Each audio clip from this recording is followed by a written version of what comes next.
Back here in Roseburg, Oregon at Champion Car Wash Field as we get ready to go for Game 2 of today's doubleheader between your Roseburg Indians and the Sheldon Irish. We welcome you in here in our intermission. It is the Roseburg Disposal pregame show for Game 2 of our doubleheader. You can let them make the run to the dump for you. Give them a call at 673-7122.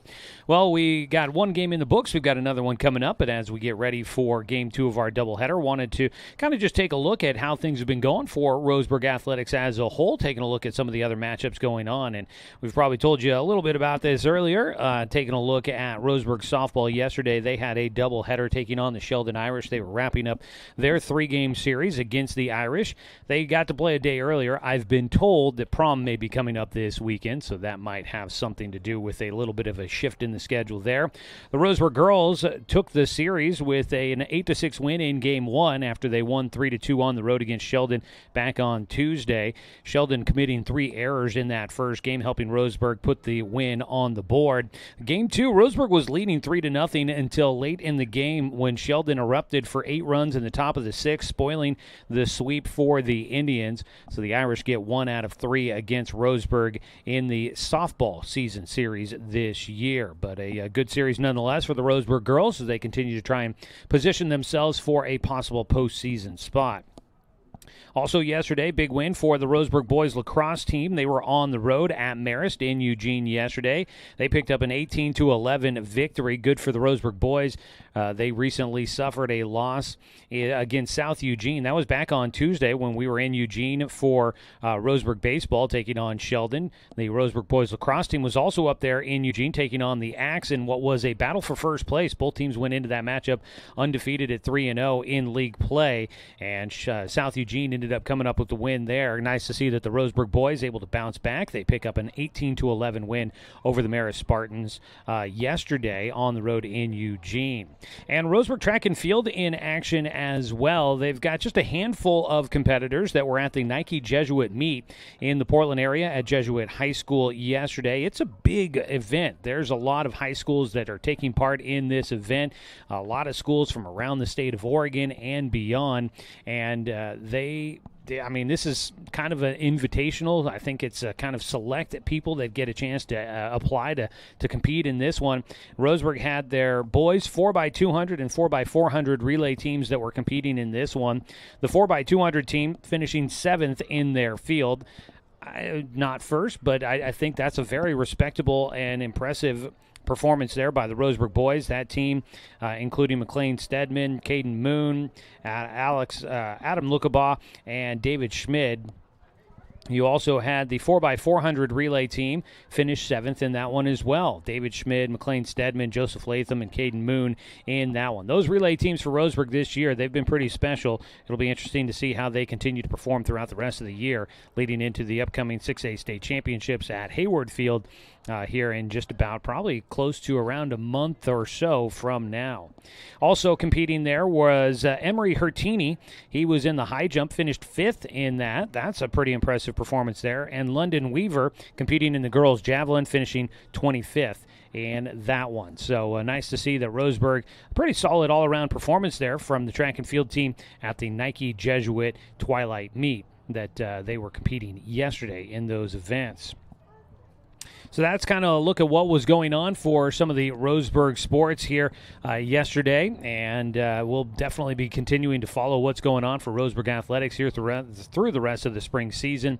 Roseburg girls golf, obviously led by sophomore Lana Silvestri after her third place finish at state last year. They've been doing well. The boys team performing well with a couple of top performers that have been kind of helping lead the way for them. Hopefully they can qualify a golfer or two to the state meet coming up later this year. Also, you've got tennis going on for the boys and girls. Looks like the Roseburg boys tennis team having a pretty solid season this year. It'll be interesting to see if they are able to make a push towards a district championship and then maybe qualifying a couple of singles and doubles into the state competition there as well. And then track and field, as mentioned, I think going to be a strong season for track and field once again for Roseburg. It'll be fun to see how things play out there. I always enjoy the state track and field event. It's it's a 3-day event. I'm trying to remember here. I think it's a Thursday, Friday, Saturday, 3-day event at Hayward Field.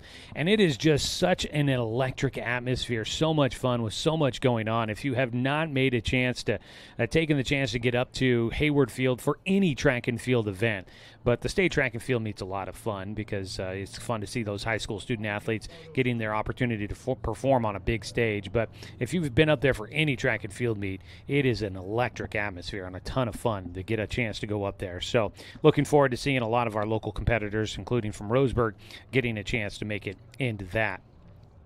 Coming up here in just a little bit, we're going to get ready for Game 2. We'll have a look at your Southern Septic Service starting lineups for Game 2 coming up in just a bit. From residential to commercial, Southern Septic Service has your behind covered. When it comes to septic tank pumping and inspections, portable toilet rentals, and grease trap cleaning, Southern Septic Service is woman and veteran owned and a proud supporter of our local sports teams. We'll have those starting lineups. We're waiting for the coaches to finish filling out those lineup cards and get those to us here. So we'll have those coming up for you here in just a few moments. We'll also be checking in with the Southwest Conference scoreboard. You had North Medford at South Eugene for their doubleheader today, and Willamette at South Medford. Those matchups all getting started after we got underway at noon, so they're just getting close to wrapping up Game 1 for those. We'll see if we can find some scores on those to pass along to you here coming up in just a little bit. Roseburg and Sheldon getting ready for Game 2 of their doubleheader here on a beautiful afternoon in the Umpqua Basin. We're here at Champion Car Wash Field, and we'll come back after another 2-minute timeout. We'll come back and get you ready for the second game of today's doubleheader. I'm Joey Keeran. Thanks, everybody, for tuning in and joining us. This is the Roseburg Disposal pregame show, getting ready for Game 2 of our doubleheader coming up next here on 541radio.com and on the Score, 92.3 FM and 1490 AM. Thank you.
Was he the big one that was over here?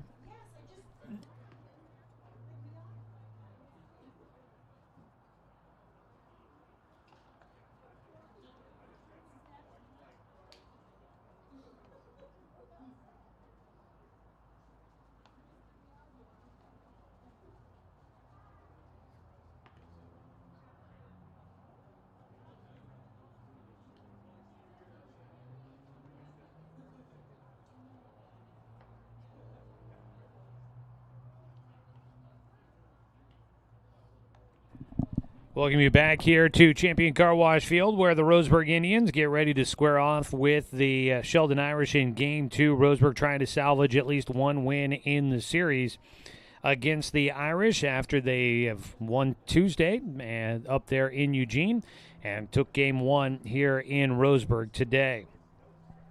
Roseburg trying to avoid a 3-game losing streak. I would imagine that would be the first of the season for them. I don't have that information right in front of me at the moment, but we'll look that up here throughout Game 2 in our broadcast.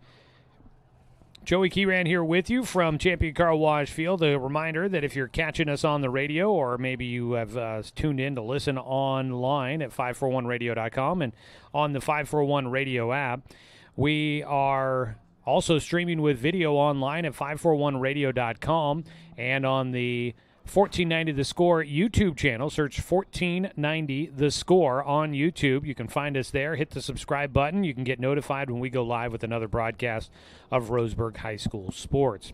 We just have gotten lineups up our direction here in the booth. As we continue on with our Roseburg Disposal pregame show, let them make the run to the dump for you. Give them a call at 673-7122. We'll have a look at your Southern Septic Service starting lineups in just a second, so why don't we give me just another minute to put things together. We'll take a 1-minute timeout. When we come back, we will get you a look at those starting lineups for Roseburg and Sheldon. We'll have those when we come back here on 541radio.com and on The Score, 92.3 FM and 1490 AM.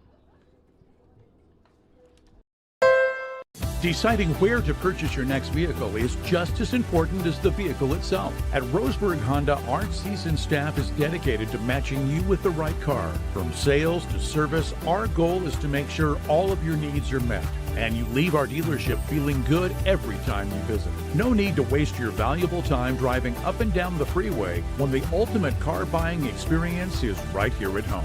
Roseburg Honda. We treat you like family. Are you an enthusiastic sports fan? Want to have fun and get in on the action? Heck, yes, that'd be awesome. Have great attention to detail? Want to stay active? Definitely. Want to give back to the student athletes in your community? Obviously, yes. Then you'd make an excellent high school sports official. We need more officials in Oregon, because with no high school officials, there are no high school sports. Sign up today at highschoolofficials.com.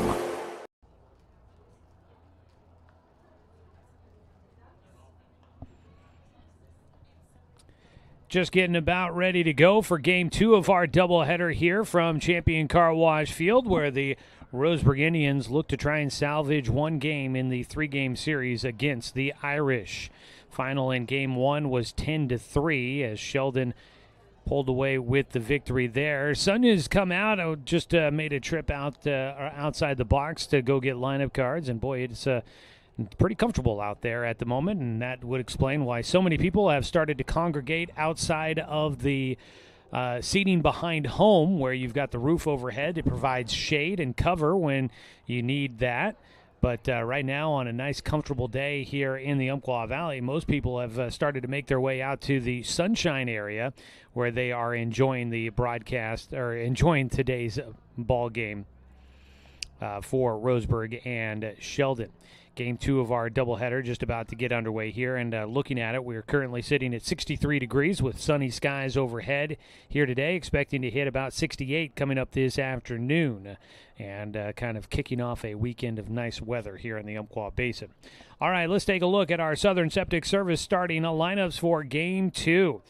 From residential to commercial, Southern Septic Service has your behind covered when it comes to septic tank pumping and inspections, portable toilet rentals, and grease trap cleaning. Southern Septic Service is woman and veteran owned and a proud supporter of our local sports teams.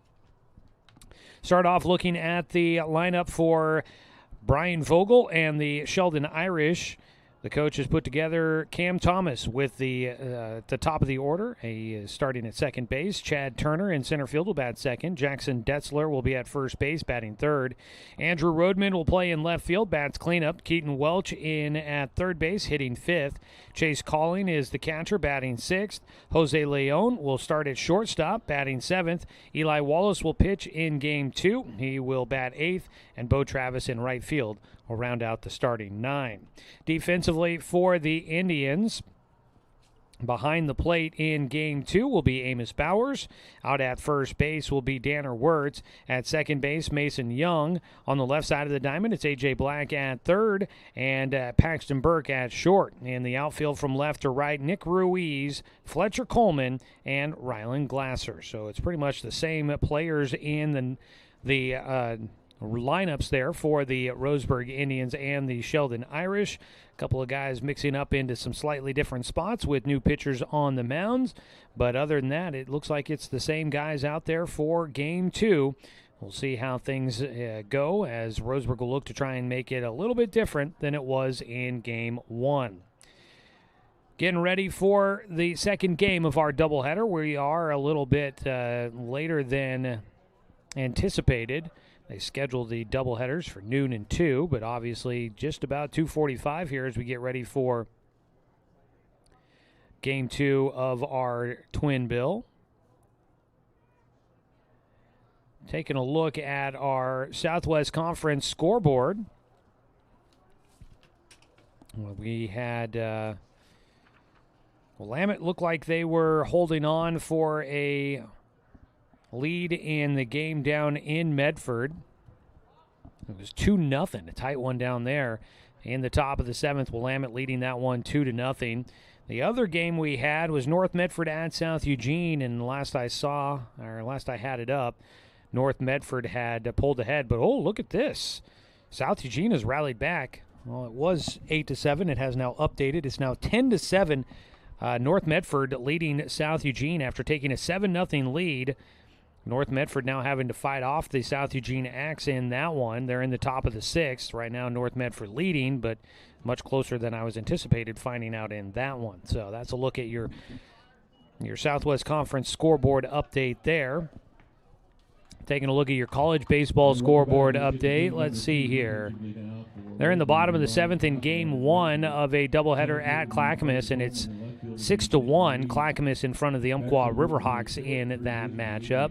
And let's see if we can find a score on Game 1 of the doubleheader between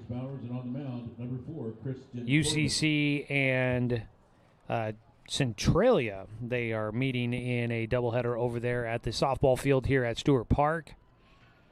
Centralia won that first one 15-3 against the Umpqua Riverhawks. So right now the Umpqua Riverhawks having a tough day going. Christian Corbo will take the mound for the Roseburg Indians.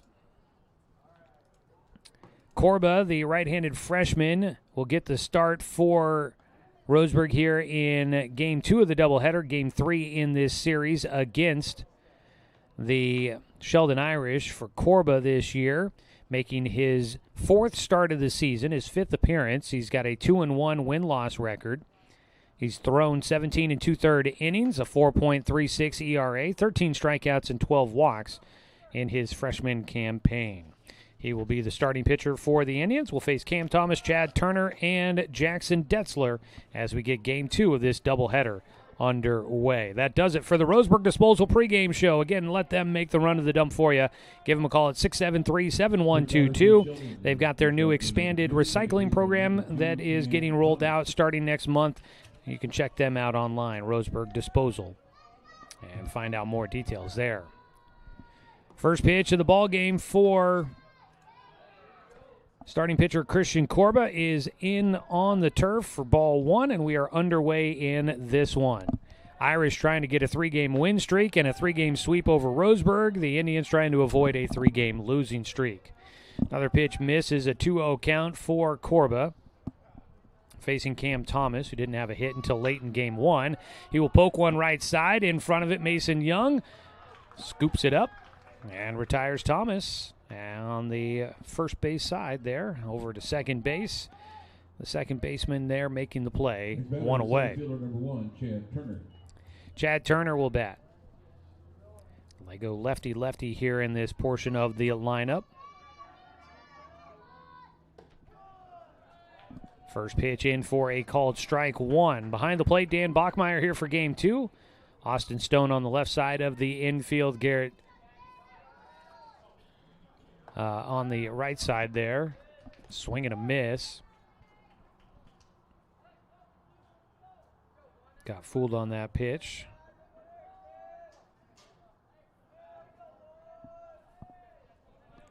The 0-2 pitch here for Turner. Swing and a miss again, and he goes down swinging.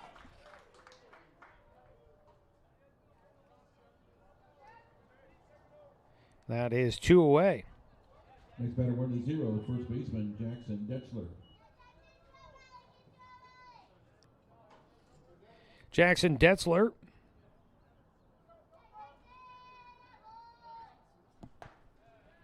takes low for ball 1. 2 away, nobody on base.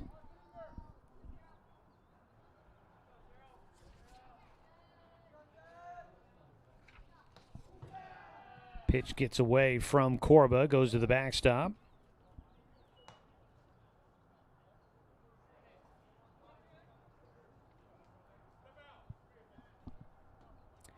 Two-0 count.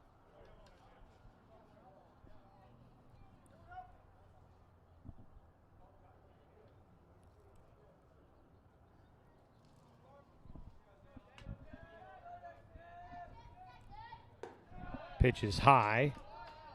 3-0.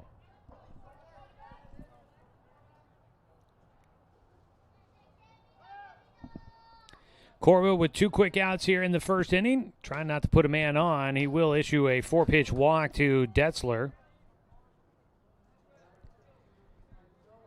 So strikeout followed by a walk. Corba faces a man on as Andrew Rodman will stand in to bat, the left fielder.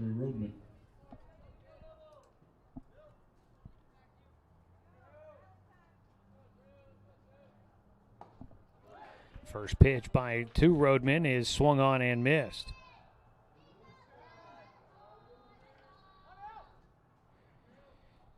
Garrett Satfield, that was the name I was looking for there. Swing and a miss on a breaking ball for strike 2.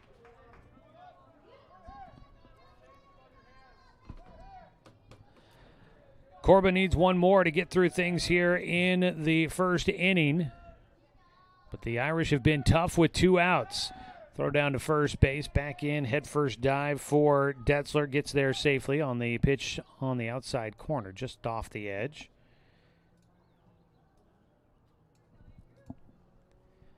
The 1-2 delivery. Missing low and inside.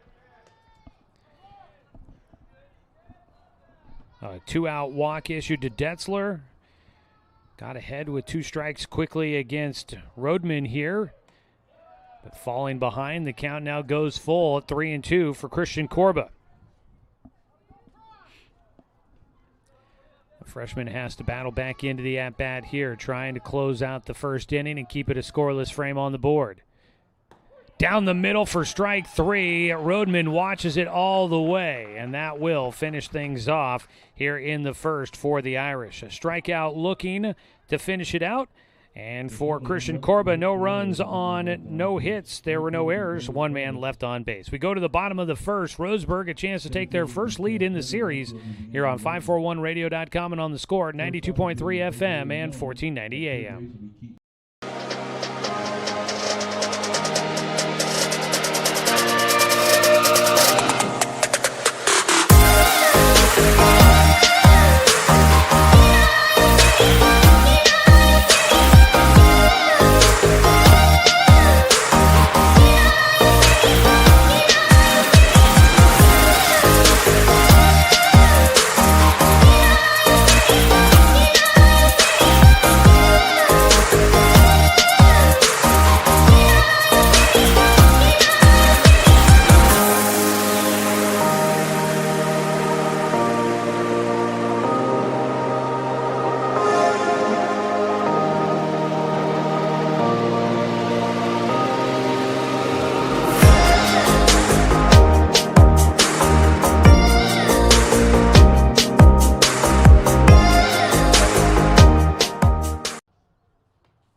Going to the bottom of the first inning, let's take a look at the Roseburg Indians starting lineup, brought to you by Southern Septic Service. Paxton Burke leads things off for head coach Troy Thompson in his 24th year leading the program. Following that, it's Amos Bowers, the catcher, Fletcher Coleman in center field here in Game 2. Batting cleanup is the first baseman, Danner Wirtz. A.J. Black at third base, batting 5th. Christian Corba, the pitcher, will bat 6th. Hitting 7th and starting in left field, Nick Ruiz. Second baseman Mason Young will bat 8th, and Rylan Glasser, the right fielder, will round out the starting 9. They will face off against the starting pitcher, Eli Wallace, a right-hander. Started in right field in Game 1. He's on the bump here in Game 2. Tall, skinny frame. The right-hander will wind and fire the first pitch of the game. It's inside and low for ball 1 to Paxton Burke. Elsewhere around the defense, calling behind the plate, Detzler at first, Thomas at second. On the left side, Welch at third, Leone at short. It's the 1-0 pitch to Burke. Skies it in the air, left side. It'll be Leone, the shortstop, calling for it. And he will make the catch as he tails into the outfield grass. 1 away. In the outfield for the Irish here in Game 2, Rodman in left, Turner in center, and Travis in right. Wallace gets the first out on a fly ball out by Paxton Burke. And now faces Amos Bowers.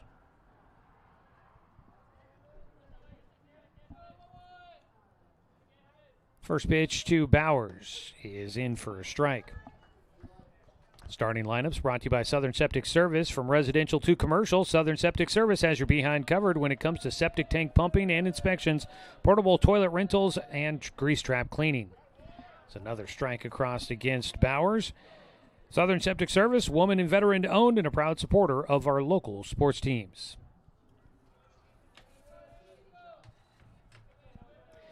The 0-2 pitch from Wallace fouled off the end of the barrel there for Bowers.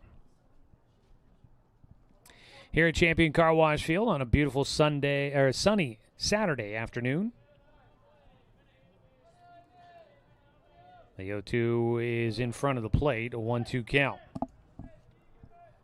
Sheldon has won 3-1 and 10-3 in the series against Roseburg. Indians trying to battle back to get at least one of them here.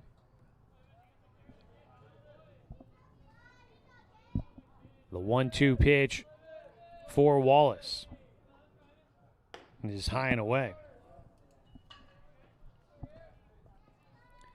Eli Wallace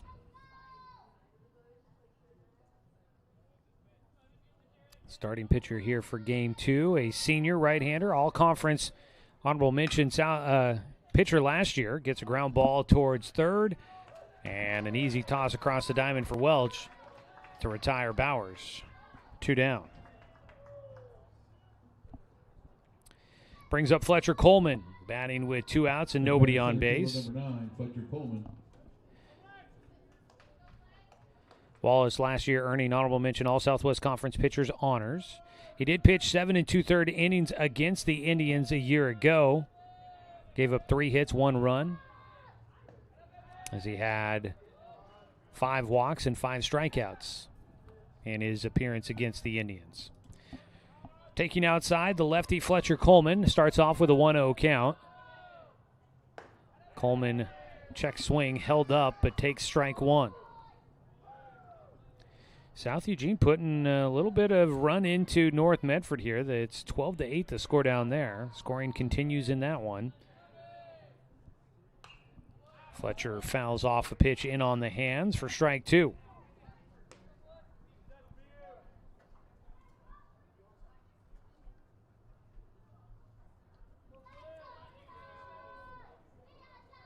The 1-2 count for Wallace. Winds and fires and gets a foul ball once again by Fletcher. Sheldon in the green tops, gray trousers. Roseburg in the white tops, white trousers. As the home team here today at Champion Car Wash Field. The 1-2 pitch. Line drive out towards left center. That fly ball is going to hang up enough, and running underneath it is Andrew Rodman in left field. Low fly ball out there to left, and it is tracked down. No runs, no hits, no errors, and nobody left on base. As we have a scoreless first inning between the Indians and the Irish. We will head to the top of the second here on 541radio.com and on the Score, 92.3 FM and 1490 AM. My wife and I moved to Oregon to raise a family, set our roots, and to have a lot of fun outdoors. We quickly realized that we needed a truck or a rig for the projects that we were doing in the backyard. When we were looking to find a place to finance our truck, we asked our patients, and everyone recommended Cascade Community Credit Union. It was so easy to work with Cascade. Everything was done via email, phone, and we didn't even need to go in.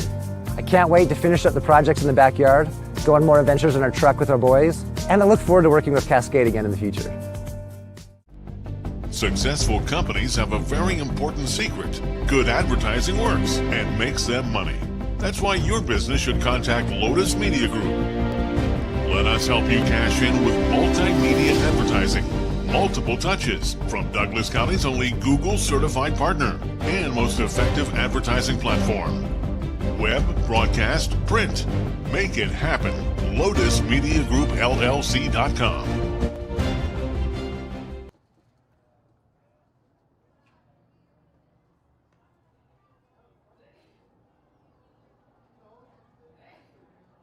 First batter for Sheldon, top of the first inning, third baseman, number 8, Keeran Welch.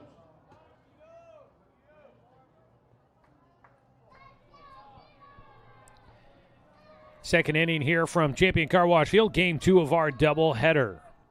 First pitch, a low line drive shot goes out to center field, well struck off the bat of Keeran Welch, who's been swinging it well today, but it just hangs in the air. It's a low line drive shot, and it just kept carrying and carrying right out to center fielder Fletcher Coleman, who's there to easily make the catch, one away. That'll bring up Chase Calling, the catcher. He grounds one first base side, and foul is the call. Behind home and down the first base line, both umpires calling that a foul ball. Out at first base, Tanner Wirtz did a good job to get to it. He got his glove on it. Would have been a tough play to make, but he was there. The 0-1 pitch is elevated, a 1-1 count.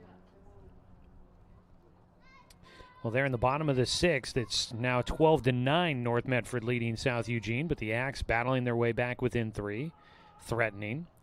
1-1 breaking ball for a called strike. And Christian Corba has himself with a 1-2 count.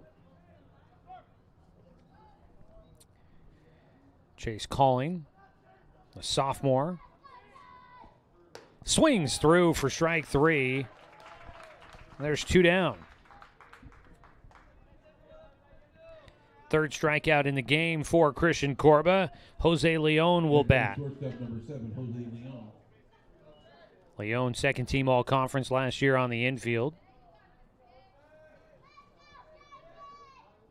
He takes the first pitch up for ball 1. A number of returning guys. It was a fairly young squad last year for Sheldon, and they continue to be a fairly young team. The pitch low and outside, 2-0 count. They graduated just 4 seniors last year, 2 of them earning honorable mention All-Southwest Conference honors, a team that made it to the second round of the state playoffs. So they returned a lot. There's a ball fouled away on the 2-0 pitch. They returned a lot. Let's see here. 1, 2, 3, 4, 5, 6 players that earned all-conference honors last year for Sheldon are back on the roster this year. And then they got a couple of transfers that were good players on other teams. 2-1 is low and outside, 3-1 count.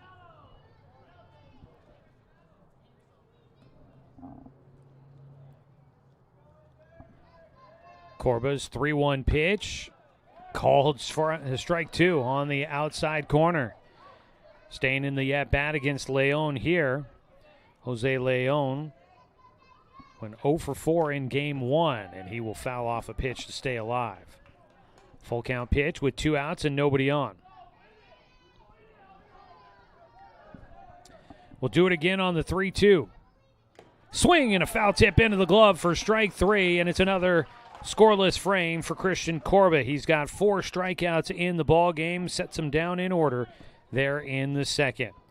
Sharp outing for Corba. No runs, no hits, no errors, and nobody left on. We go to the bottom of the second here on 541radio.com and on the Score 92.3 FM and 1490 AM.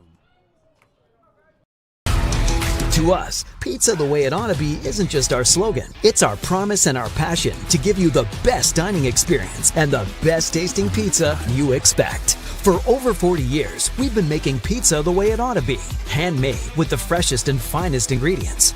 Our dough is made fresh daily, and we use 100% whole milk mozzarella cheese and toppings edge to edge. There's pizza, and then there's Mountain Mike's Pizza. Pizza the way it ought to be. At Roseburg Disposal, we're dedicated to meeting your garbage service needs. Started in 1932 by brothers Norm and Orville John, Roseburg Disposal continues to be owned and operated by the John family today, now in its 3rd generation. Providing residential and commercial garbage disposal and recycling, we serve the greater Roseburg area. Invested in our community, our company has participated in many community projects both financially and through donated services. Committed to our customers and our community, Roseburg Disposal.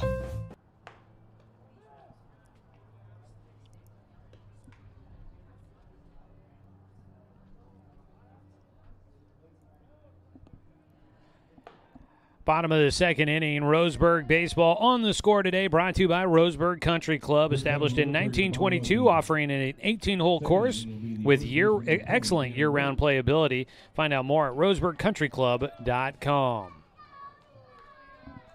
It'll be Wirtz, Black, and Corba due up here in the second for the Indians, facing Eli Wallace, who set the Indians down in order in the first inning. First pitch fouled out of play by Danner Wirtz. Danner in game one ended up with 3 hits and a sac fly, drove in 2. Looking to try and keep that hot bat going here in game 2. The 0-1 pitch hit him. Tried to back out of the way of that one, and it just kept coming at him. And so Danner will head on down to first base. He'll be the first man aboard for the Indians. A walk for Sheldon in the first inning was the only base runner they've had so far. A hit by pitch here in the second for Roseburg gets them their first base runner. Next batter, third baseman, number 15. I'll bring up A.J. Black. The third baseman saw his hit streak come to an end in game 1. We'll try to turn it around here in game 2. Wirtz a little shaken up on that hit by pitch. Seems to be all right. He was flexing out his elbow. He didn't have an elbow guard on that front arm. And it might have got him right there on the funny bone elbow area. That's never a good spot. So they gave him a moment. We're ready to get back to action. A pickoff throw to first. Wallace, a little insult to injury there, thrown over there, making Danner dive back into the bag. Eli Wallace facing A.J. Black. A.J. squares to bunt and will take outside for a 1-0 count.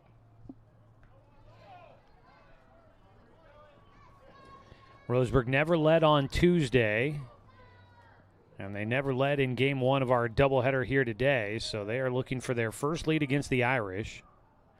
1-0 pitch, bunted, first base side, and it goes foul for A.J.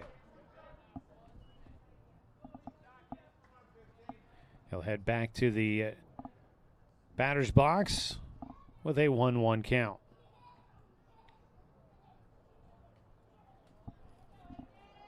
Eli Wallace trying to close out a sweep for the Indians here, or excuse me, for the Irish. 1-1 pitch, popped up first base side, foul again. So it's 2 strikes now against A.J. and likely be looking to swing away here. They tried to do what they could to move the runner into scoring position on a sacrifice bunt, and A.J. now will be looking to try and see if he can strike a single or more and get the runners moving around. 1-2 pitch from Wallace outside. Pretty impressive streak there, though, for A.J. Black. Unfortunately, came to an end in game 1. 6-game hit streak, hit .526 during that span. That's a pretty hot bat going. The 2-2. Ground ball. That's a fair ball down the third base line. He just sneaks that one in past the bag. Up to third base will go Wirtz on a double by A.J. Black.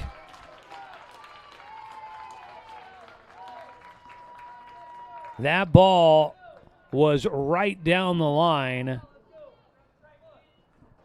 And down at third base, Keaton Welch didn't have much of a chance to get to that one.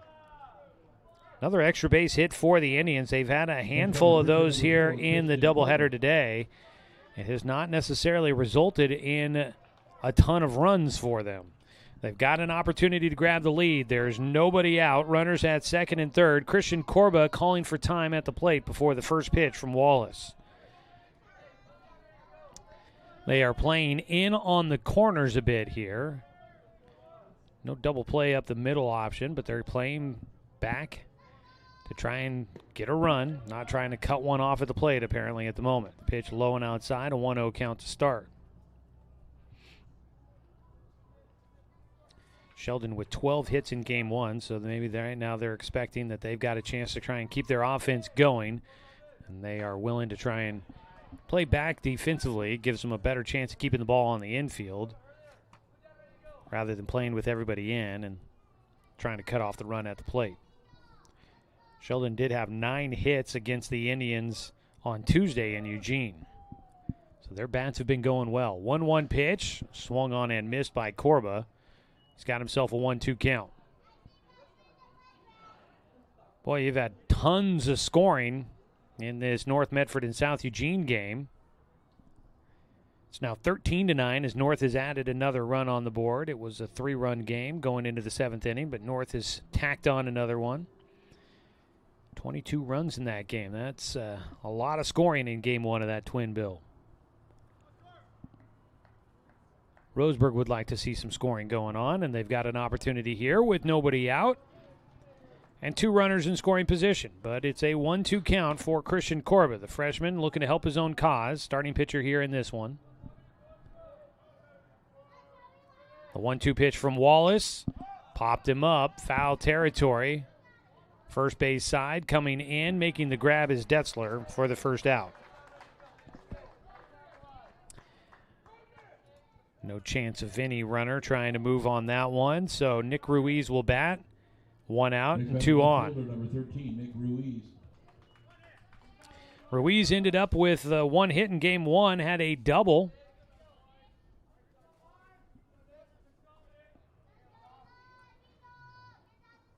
On the mound, Wallace. Trying to pitch through this trouble here in the second. Ball fouled off by Nick on the first pitch.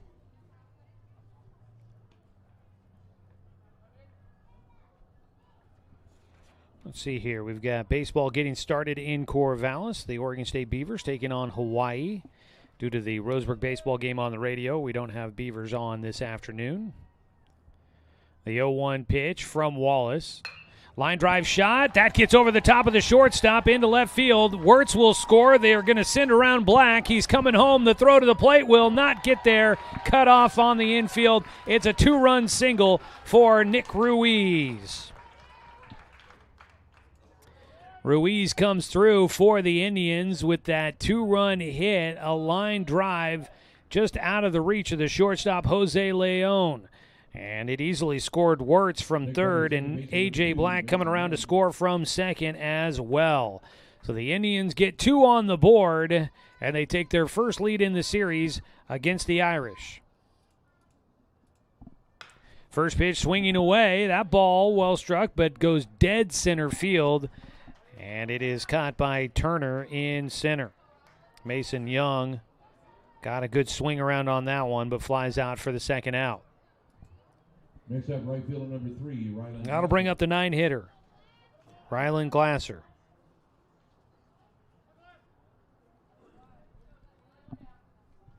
Glasser stands in with 2 down. Roseburg leading 2-0. And a man at first. He'll take ball 1. So the Indians able to take a lead. Well, that's nice for them. They can try to play from ahead for the first time against the Irish. A 1-0 to the lefty Glasser. Catches the outside corner. Glasser was productive in his at-bats in game 1. Hit by a pitch and walked. He did score a run.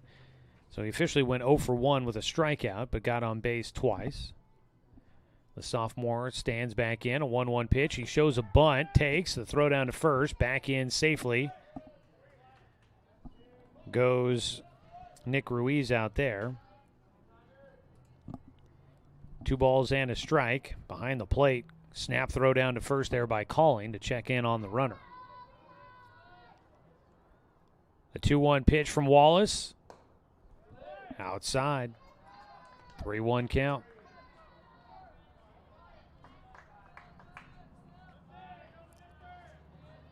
With 2 down, Roseburg trying to keep things going here in the bottom of the second.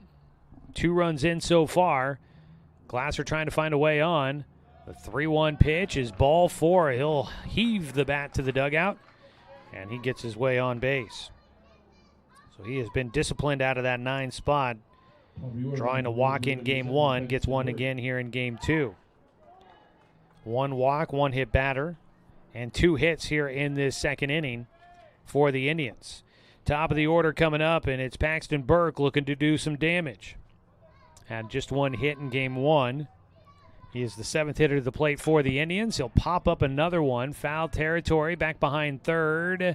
Racing to get over there. Leone is there to make the catch in the bullpen, and that'll retire the side for Roseburg. We head to the top of the third inning. The Roseburg Indians leading this one now 2-0 as they score 2 runs on 2 hits, no errors, and 2 men left on base.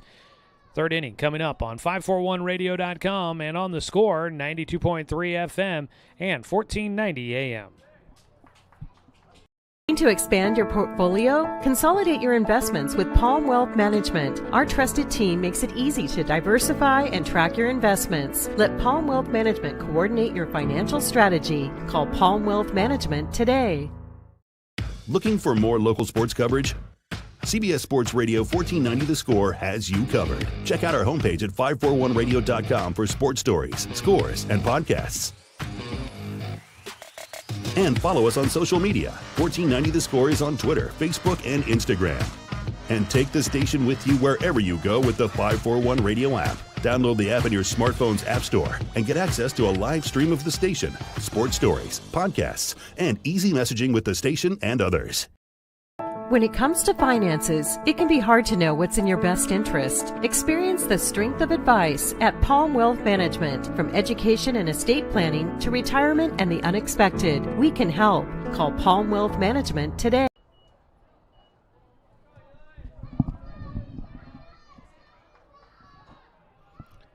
Top of the third inning, a 2-0 lead for Roseburg. First pitch gets away from Christian Corba, and he will plunk Eli Wallace in the back. And the starting pitcher for Sheldon leads things off here in the third inning by getting on base with the hit by pitch. Wallace was hot at the plate in game 1 with a couple of hits and finds his way on base here in game 2. Number 11, Bo Travis.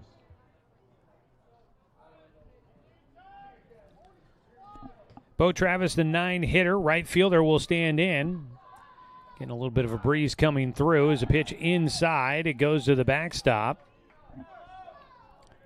Corba missing the spot, twisting up Bowers behind the plate, and that wild pitch will put a runner into scoring position for the Irish.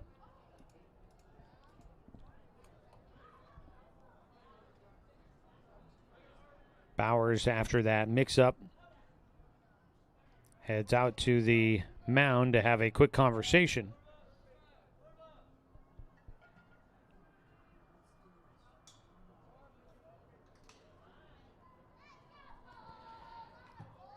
The 1-0 pitch here for the 9-hitter Travis. He swings away. I thought maybe we might see him show another bunt, but he swings away, fouls it back to the backstop. He's got himself a 1-1 count. Outside, 2 balls and a strike for Corba against the 9-hitter Travis.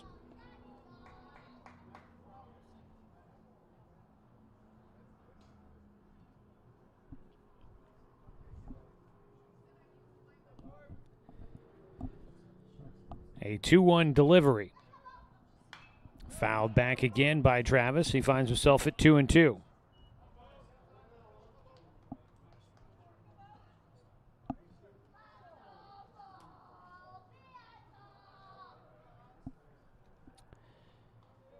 Corba with a man at second. 2-2 pitch, a breaking ball, popped up, foul back behind home, out of play. Hustling down the line there for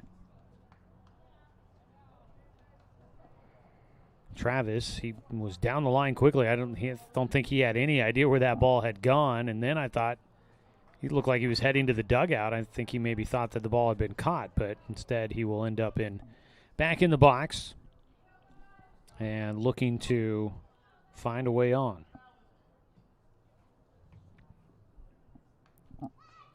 He'll get another 2-2 pitch. Grounds one this time through the gap at short. Into left field. They're going to throw the runners off the bag at third. Did they get it back there in time? No. Back to the bag goes Wallace. He took a turn looking to try and maybe score. Ruiz did a nice job to get that ball back in quickly. Relay throw, hit the relay man. And Burke was able to get a throw to A.J. Black at third base to try and snap down a tag, but didn't get it there quite in time. First hit of the ball game for the Irish comes from the 9-hitter. And we've got runners on the corners with nobody out. Top of the order, Cam Thomas up to bat. Second time through for Sheldon. First pitch swinging, ground ball right side. That'll drive in a run. And bobbled out in right field by Fletcher Coleman. He will relay it in. Runners at the corners again after the RBI single by Cam Thomas. Coming in to score was Wallace. Going first to third was Travis. And the Irish rally their way back. And they've got this one down to a 1-run deficit. Bring up, this is the top of the order here. It is trouble in this spot. Good hitters coming up through this stretch of the lineup. Corba was able to navigate through it the first time around. Swing. Runner was, they said that he was going. Bowers wasted no time to throw down to second base. Good thing someone was there to cover. Not sure if there was a mixed signal in there somewhere.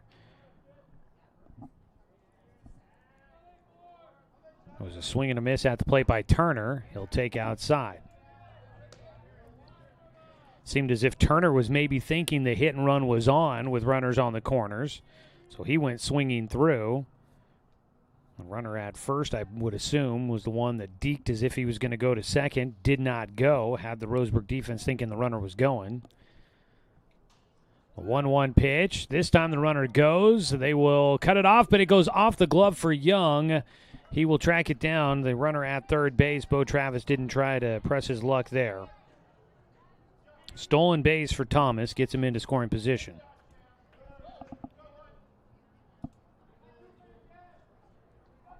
So Chad Turner at the plate. A 2-1 count with 2 men in scoring position. The go-ahead runner out at second. The game-tying run at third.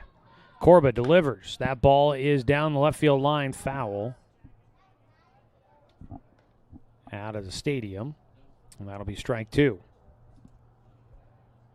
Still nobody out here in the top of the third. Sheldon has gotten 1 run back after Roseburg took a 2-0 lead in the bottom of the second.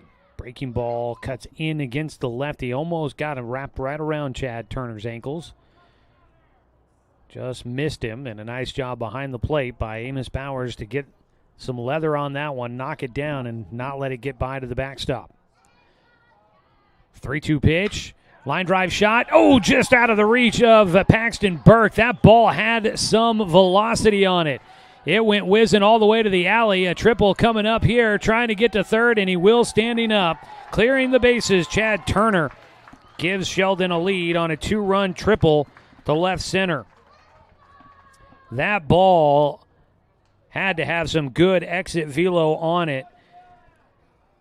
And Paxton Burke got up there. It wasn't over him. It just had some nasty tail to it as it started to kind of banana curling back to the left. And I think Burke had a hard time trying to get his glove to where that ball was going to be. It got on him so fast. Jackson Detzler will bat with a man at third, and it is a 3-2 lead. Sheldon in front, nobody out. That ball belted down the right field side, but well foul.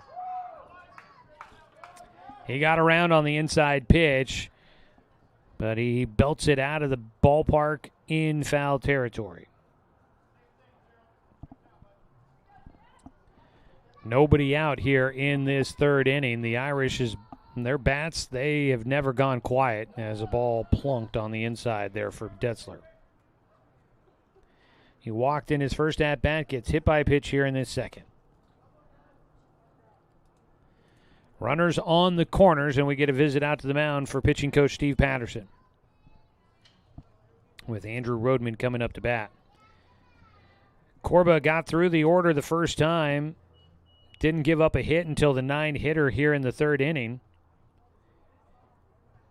but they have started to time him up a little bit here. You've had a single, triple, and now a hit batter. 3 runs have come in so far for the Irish.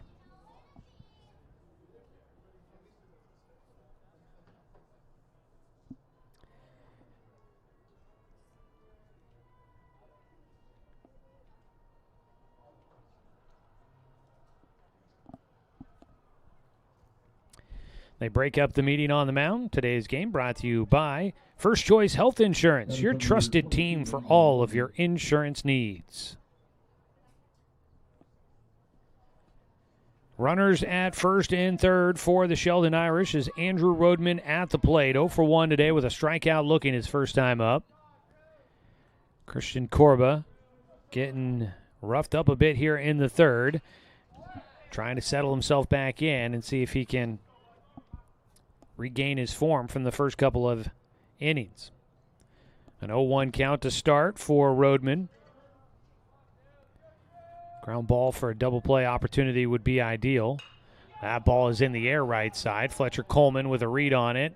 Runner tagging at third. Coleman catches, throws in. It'll be cut off, and a run will score on the sac fly.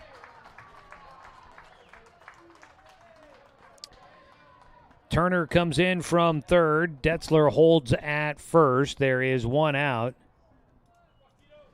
But the Irish have stretched their lead to 4-2. Roseburg took a 2-0 lead in this game. It did not last long.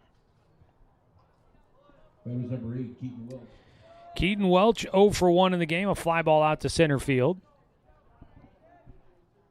He'll ground one through the left side. It's just like everything off the bats will find open grass for the Irish. It's quite spectacular that they have just been racking up the hits. Welch will have his first here in game 2. That is the 4th hit here in the third inning for Sheldon. Runners at first and second with 1 out. 8th hitter to the plate for the Irish. Chase Calling, a strikeout victim in the second. Takes low and outside, ball 1.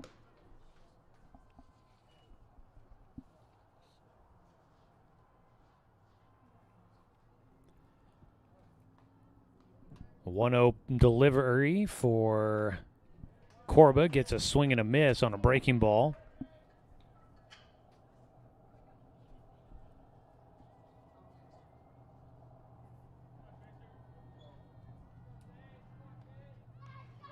Corba's 1-1. Outside, scooting to his right. Bowers collects it as he slides on the shin guards. 2 balls and a strike to Chase Calling, the catcher, for the Sheldon Irish, who are looking to sweep the Roseburg Indians this week. Swing and a miss. 2-2 count.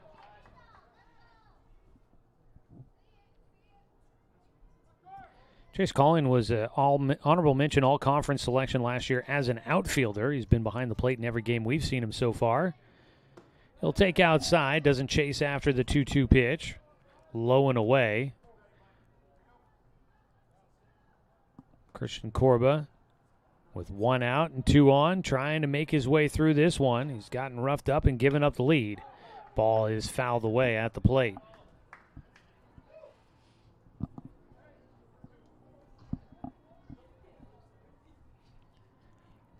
So the count is full and continues for the 6th hitter in the lineup. 8th man to step up to the plate here in the third inning. The on-deck hitter would be the 9th and should have a chance to get up there, barring a double play to end things here in the third.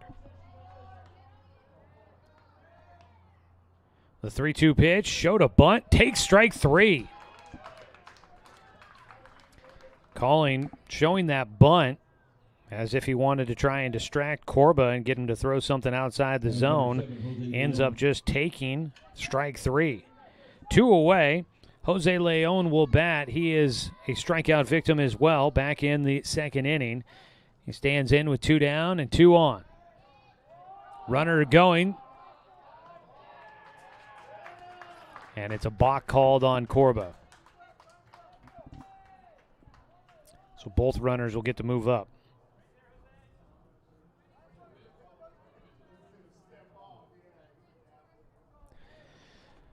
Corba will try to reset. Leon will take in the dirt. Ball 1.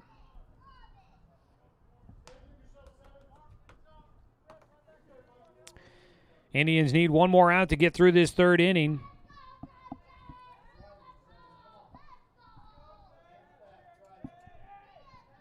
The 1-0. Leon swings through it for strike 1. Roseburg Baseball on the score this season, sponsored by Mountain Mike's Pizza. Pizza the way it ought to be. The 1-1. Right down the middle for Leon. He takes it for strike 2.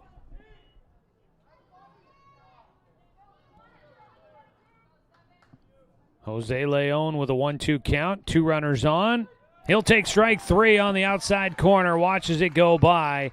And Corba will get out of the inning with back-to-back strikeouts looking.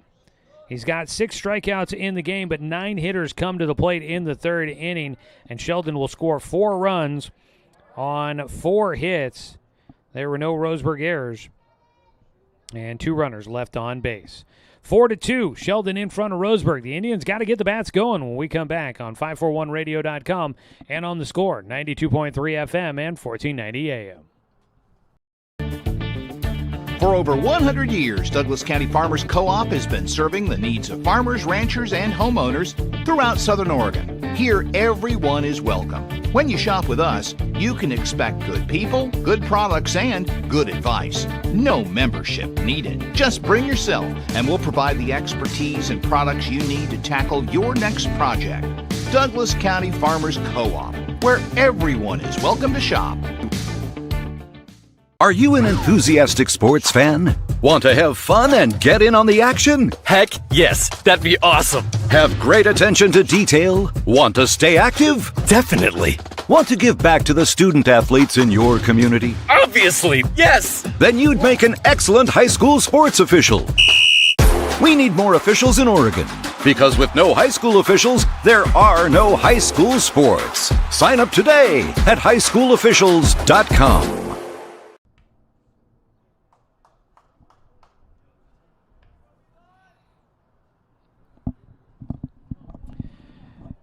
We head to the bottom of the third inning.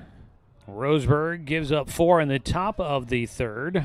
And they find themselves down by 2 after taking a 2-0 lead in the second. First pitch is low, ball 1 to Amos Bowers, who will lead things off, followed by Fletcher Coleman and Danner Wirtz for Roseburg against Eli Wallace.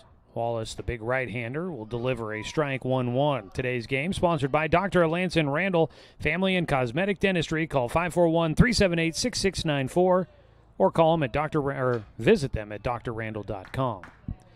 Pitch fouled away, strike 2 for Bowers. 1 ball, 2 strikes.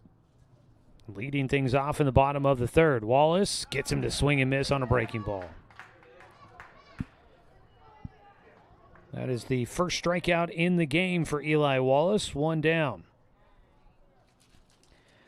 That brings up Fletcher Coleman, who flew out to left field, back in the first. He grounds 1 on the right side. Bounding ball to Cam Thomas at second, who will field and throw to first base for the second out.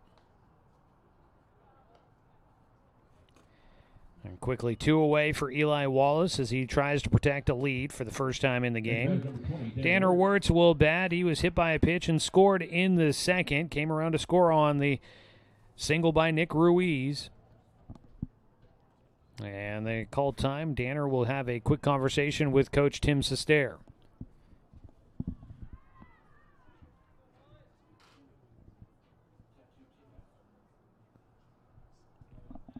Wirtz will make his way back to the plate. Danner was the pitcher in Game 1 on Tuesday. Threw a pretty good game, but ends up taking the loss after 6 innings, allowing 3 runs on 9 hits. He taps one in front of the plate, fielded by the catcher. Got just a piece of it, and the Irish will field it cleanly and make the play. They were quick to react to that tapper back in front of the plate. No runs, no hits, no errors, and nobody left on. A 1-2-3 frame for Sheldon defensively. They hang on to a 4-2 lead as we head to the top of the 4th on 541radio.com and on the Score 92.3 FM and 1490 AM. Roseburg Disposal, we're dedicated to meeting your garbage service needs. Started in 1932 by brothers Norm and Orville John, Roseburg Disposal continues to be owned and operated by the John family today, now in its 3rd generation. Providing residential and commercial garbage disposal and recycling, we serve the greater Roseburg area. Invested in our community, our company has participated in many community projects, both financially and through donated services. Committed to our customers and our community, Roseburg Disposal. Everest, K2, and now the Mountain by Mountain Mike's Pizza. The biggest pizza this side of the Rockies. The mountain-sized pizza is a massive 20 inches wide, delivering 20 slices and a mountain of toppings. Made with the freshest and finest ingredients. Dough made fresh daily with 100% whole milk mozzarella cheese and toppings to the edge. It's time to go big. Order yours now by using our mobile app. Christian Corba will start off against Eli Wallace for a 2nd consecutive inning. A 1-0 pitch taken outside to go to 2-0. Today's game sponsored by Palm Wealth Management, a member of D.A. Davidson & Company, member SIPC. 2-0 pitch in for a strike. Corba gets back into the at-bat. Wallace was hit by a pitch and scored a run in the 3rd inning. He was the first man to score for the Irish before they took 4 runs total in that frame. Inside to the right-hander. A 3-1 count. Wallace, Travis, and then Thomas at the top of the order due up. Outside, ball 4. Wallace will find a way on base for a 2nd consecutive inning. 2nd walk in the game for Christian Corba. He also has hit 2 batters as well. So Bo Travis will come up to bat. He had a single through the left side of the diamond in his at-bat in the 3rd inning.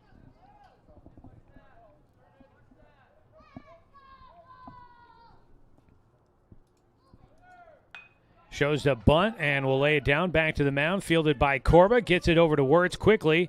They throw down to second base, but in safely is Wallace. They try to catch him, maybe trying to take a turn and see if there'd be an opportunity to get an extra bag out of it. Sacrifice bunt by Bo Travis, and Sheldon will have a runner in scoring position with 1 out.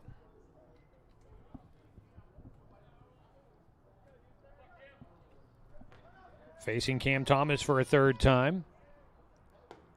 Breaking ball outside, a 1-0 count.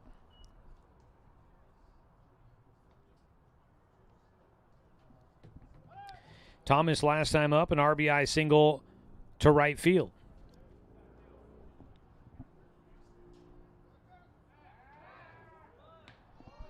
Mason Young covering the bag out at second base, getting a throw from Corba, but back in safely goes Wallace.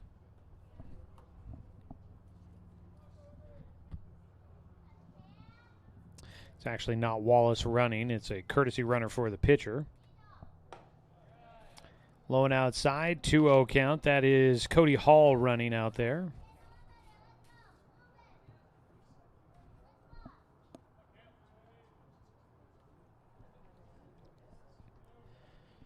Two-0 delivery for Corba against Cam Thomas. The outside corner gets it there for strike 1. Works his way back into the at-bat. Sun shining here at the ballpark. Beautiful day for baseball. Softball for UCC going on out in the distance. A 2-1 pitch. Missing low over the outer half. 3-1 count. Softball taking place out there. They lost game 1, trying to get a split against Centralia today for UCC softball. 3-1 pitch here for Corba. They do pick off to second base. Got him out there. Max Hall picked off at second.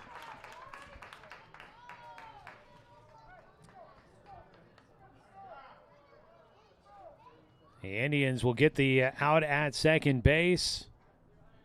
2 outs and nobody on.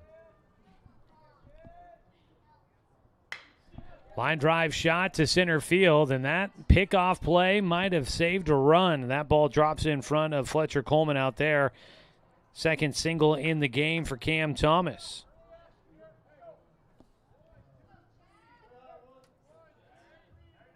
Batters number 1, Chad Turner. So a 2-out single by Thomas. It brings up Chad Turner. He had a 2-run triple in his last at-bat. Takes outside ball 1. That ball, I wish we had the technology to track exit velocity here at the ballpark, because I would have been curious to see what it was off the bat for Chad Turner. That ball looked like it was moving, as it was a line laser shot that Paxton Burke was unable to get a glove on.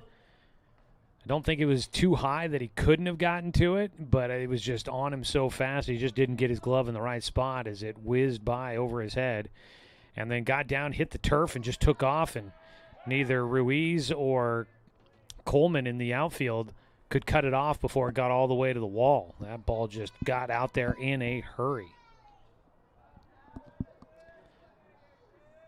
A 1-1 count here for Turner as he stands back in. The lefty with the open stance swings and misses for strike 2. Both Turner and Detzler have kind of similar approaches in the box as lefties. They've got a pretty high leg kick that they try to time getting down to generate their swing. Corba looking for one more out here in the 4th. Gets a soft fly ball out towards right field. On the run, Rylan Glasser goes off his glove in right field. He had it, but he couldn't secure it. The relay throw cut off in the middle of the infield into second base safely. Is Chad Turner, and a run will score from first. Ryland had a read on that one, but the sophomore couldn't squeeze it. Batters Jackson Detzler. So that will make it 5-2. And a runner at second base for the Irish with 2 down. Detzler at the plate now. He's been walked and hit by a pitch, and now the ball goes to the backstop. And today, when it rains, it pours for the Indians. 1-0 count.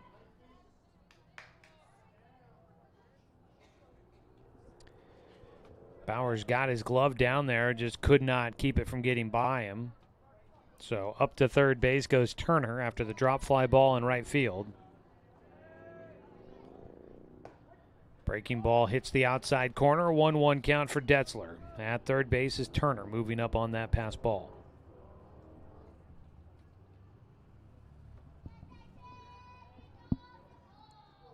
Corba, the 1-1 pitch, and it will hit him again. Jackson Detzler will get hit by another pitch. Second time in the game. Third hit batter for Corba. That one bouncing off the turf before it rolls up his leg. So I'm sure not necessarily the most uncomfortable on hit by pitches. Number 22, Andrew Roseburg. 2-out rally here for the Irish, and they are putting the pressure on the Indians once again. They lead it by 3. With 2 down, up to bat, the cleanup hitter, Andrew Rodman. Sac fly his last time up. Grounds the first pitch towards short. Long throw by Burke, but he will get it to first in time.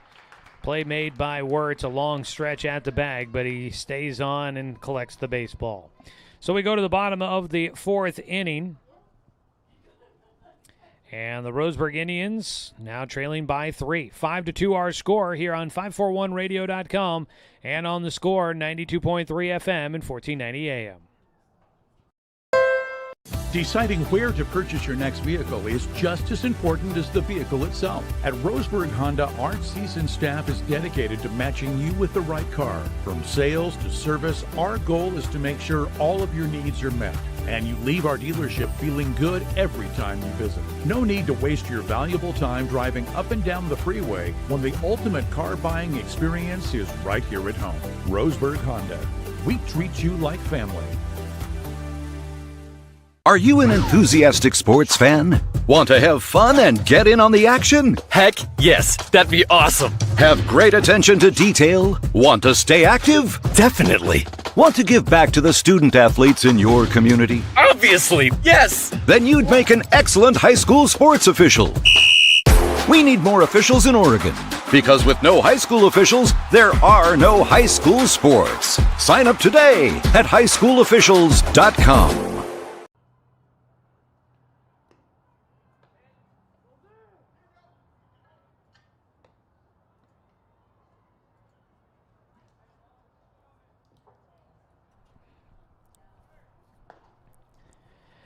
A 5-2 score in favor of Sheldon. The visiting Irish so far have won the first two in this three-game series. Roseburg scored 2 in the second, but Sheldon got 4 back in the third to take a lead, and they add 1 more in the top half of this fourth inning. Head to the home half as Roseburg will send Black, Corba, and Ruiz up to bat against Eli Wallace. First pitch is just a bit outside to A.J. Black for a 1-0 count. A.J. with a double down the third base line into the corner in left field, back in the second inning. He'll take low and inside for a 2-0 count.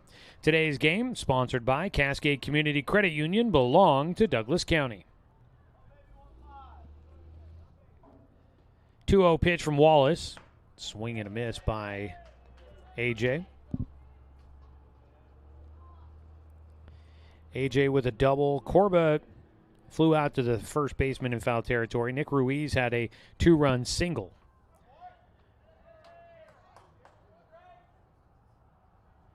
So this part of the order has produced a couple of hits for the Indians. Actually, both hits in this game for Roseburg came from this part of the lineup. Both Corba and Ruiz.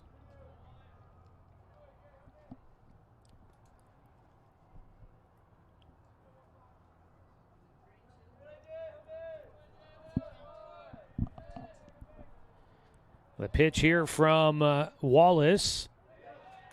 Swung on and missed. Strike 3.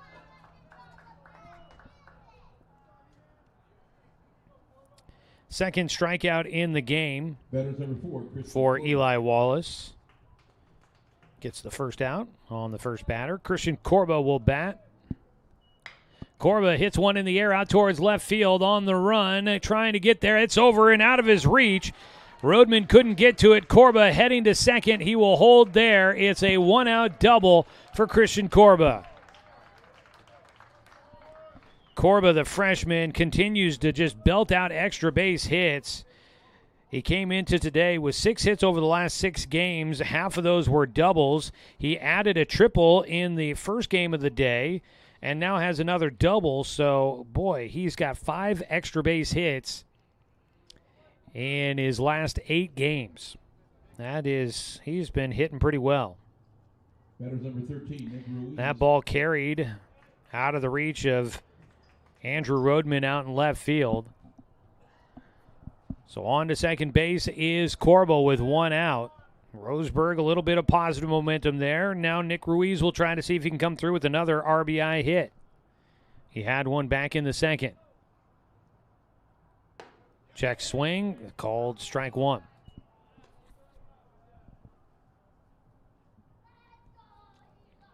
Not sure if he was ruled to have gone around or if that was going to be a called strike, but either way, it is an 0-1 count to start here. There's an arm throwing in the bullpen for Roseburg. 0-1 pitch is elevated for Ruiz. That is Brady Popkin, who is getting warmed up and loose in the bullpen. 5-2 score here, bottom of the 4th. Roseburg trailing by 3. They've got a man in scoring position. The 1-1 from Wallace. Strike called. 1-2 count.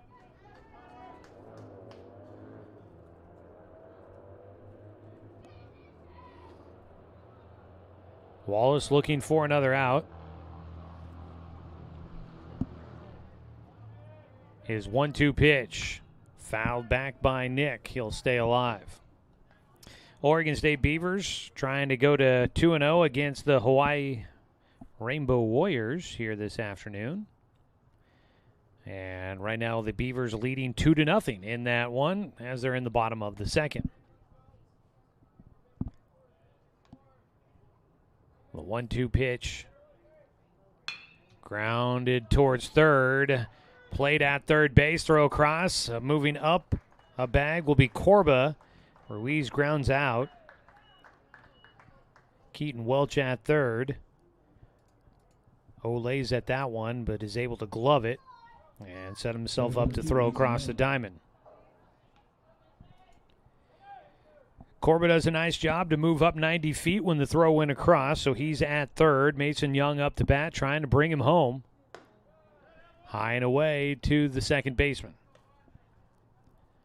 Corba with good speed could score on a pass ball or wild pitch.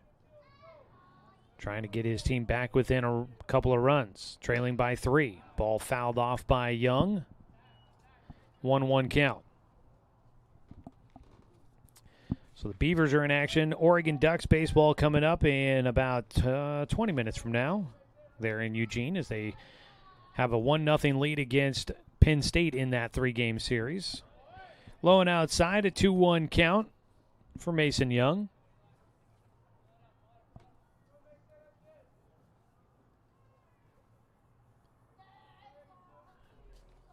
Wallace with his 2-1 pitch out of the windup. And Young fouls back that pitch for a 2-2 count.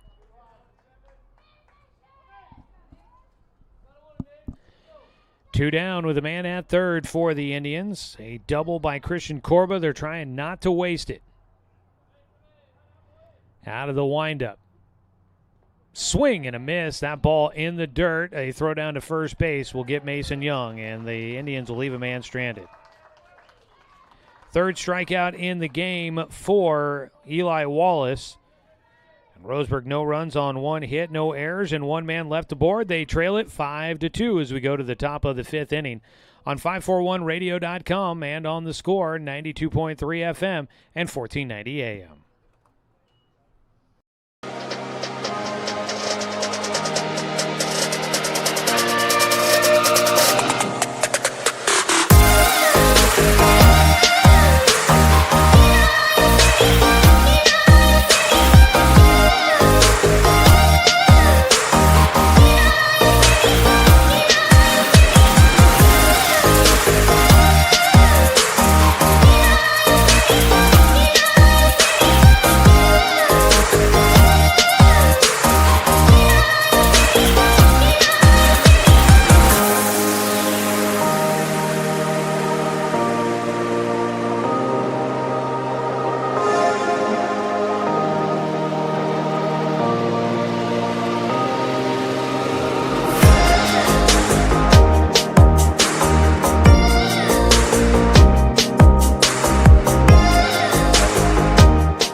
Back here at Champion Car Wash Field in Roseburg, Oregon. Joey Keeran with you as we head to the 5th inning. It is Sheldon leading 5-2 over the Roseburg Indians. Christian Corba will continue to throw. Keaton Welch, Chase Calling, and Jose Leon will be the 3 batters due up for the Irish as they look to add to a 3-run advantage. Corba making his 3rd time through the order. Gets a ball on the first pitch. Popped up to first baseman Danner Wirtz, who waits for it to come down. Makes the catch. 1 away. Today's game brought to you by Gibbs RV Superstore. You gotta get to Gibbs. Chase Calling 0 for 2 with a couple of strikeouts. Will stand in. Strikeout swinging in the second. Strikeout looking in the third. He takes a breaking ball in the inside corner for strike 1.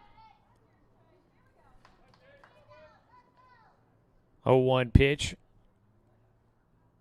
The right-handed Corba on the mound, and before he gets into his windup, time called. Corba just a freshman, but he has been the Game 3 starter for a while now for Roseburg in these 3-game sets. Gets a ball fouled back. So it's an 0-2 count for calling. The Roseburg Indians, they talking about Sheldon being a young team. Roseburg with just a handful of seniors on this year's team. Is an 0-2 pitch outside. Bowers and Burke, a couple of seniors there. And then you've got Riley Cheney in the dugout. He's a senior for this Indian squad. Strike 3 called, down on strikes. 2 away for the Irish. Third strikeout in the game for calling. That is strikeout number 7 on the day for Christian Corba. And Jose Leon, who's also struck out twice, will bat with nobody on base and 2 down.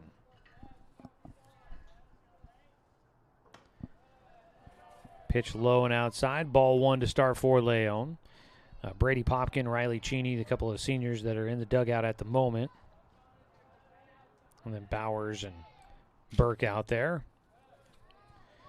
So just 4 seniors on this year's roster for Roseburg. So they'll have a lot of returning talent available to them for next year.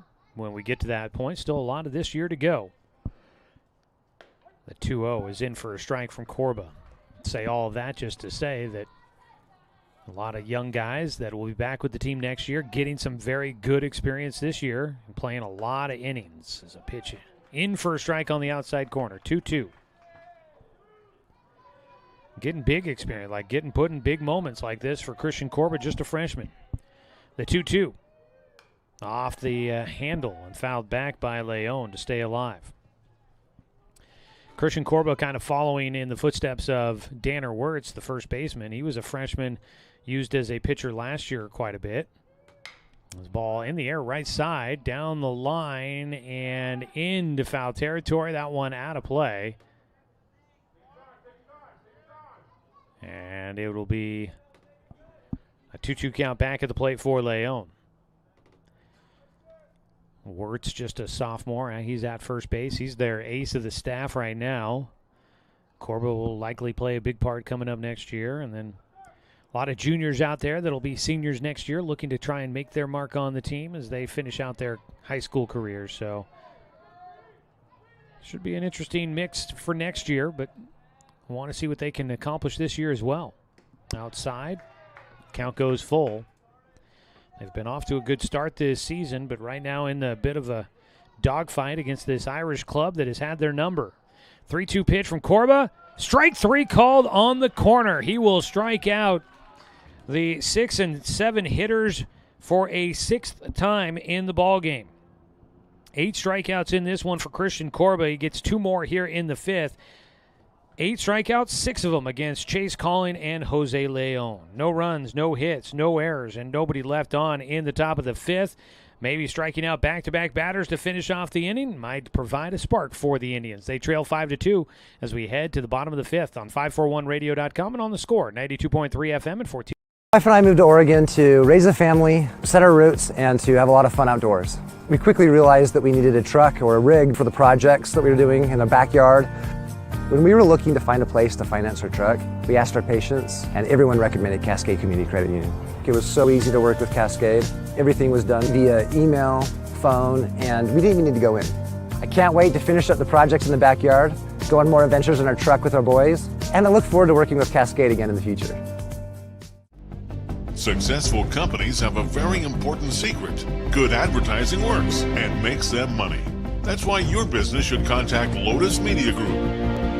Let us help you cash in with multimedia advertising. Multiple touches from Douglas County's only Google certified partner and most effective advertising platform. Web, broadcast, print. Make it happen. LotusMediaGroupLLC.com.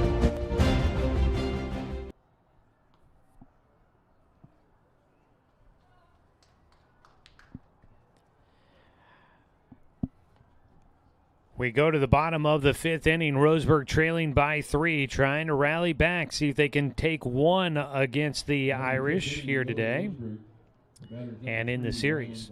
Checking in with the Umpqua Riverhawks baseball team, they trail 7-1 in the top of the 9th inning. They're down to their final 3 outs as they try to rally against Clackamas.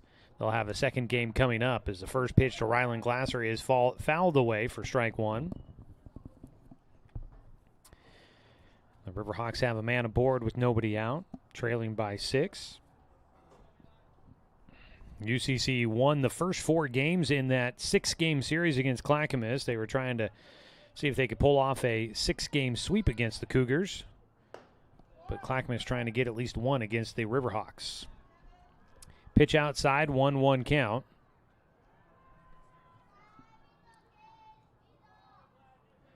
On the mound, Eli Wallace, 1-1 inside against Rylan Glasser. Glasser walked in his only at-bat so far here in Game 2. That was back in the 2nd. He bats for a second time here in the 5th.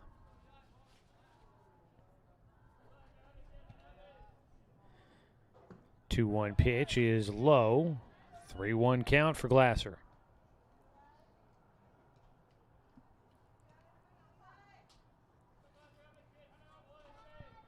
The 3-1 delivery. In for a strike. Glasser has been on base in the action today twice with a walk, once hit by a pitch. He has a strikeout as well. Full count pitch to him here. And he will take ball 4 once again. A 9-hitter. He has been disciplined and has had a very good eye. Gets himself on base. That's just the second walk allowed by Eli Wallace, and both of them have been to Rylan Glasser. They'll send us back to the top of the order where Paxton Burke will try to get his first hit of the game. He has flown out to the shortstop twice. Once in foul territory back in the bullpen. That was his last at-bat. He takes high for ball 1. They do not ask him to bunt here. Kind of wondered if they might look for him to try to lay down a sack bunt, but they like the way he swings, so I think they're more inclined to let him swing away. The 1-0 outside. Despite what we think, Keaton Welch is playing in at third base just a bit, anticipating the possibility of a bunt. Does take a few steps back here, though, as Burke has not shown any indication that he might try to square around. 2-0 pitch, slapped down the left field side, foul. That'll be strike 1.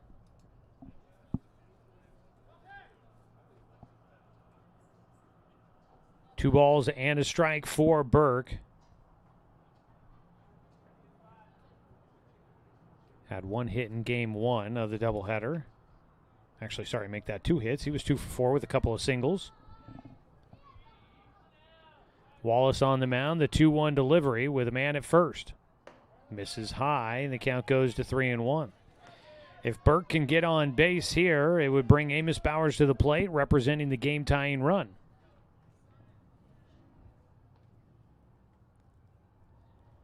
A 3-1 count. Wallace delivers.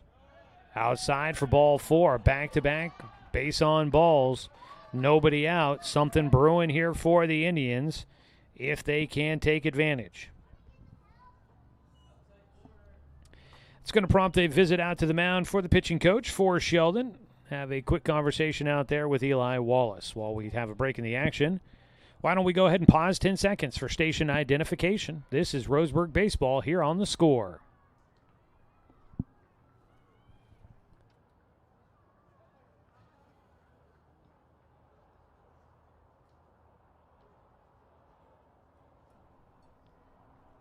Our score 5-2 here in the bottom of the 5th.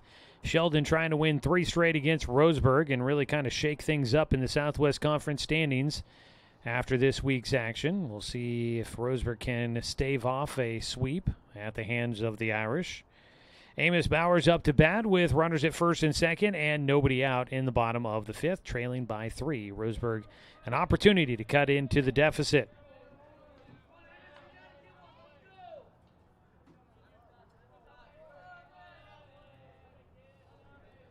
On the mound, Eli Wallace. Bowers showing a bunt. He will put it down first base, but it goes foul. Took one hop in fair territory, goes foul. Crashing in hard was Detzler from first base. Expecting that bunt. He was there to field it quickly. As a lefty, Detzler could have maybe fielded that and tried to get the out of the lead runner at third, possibly. Probably more than likely would have gone to first for the out. Showing the bunt again, they will pick off out to second base. Back in safely goes Glasser.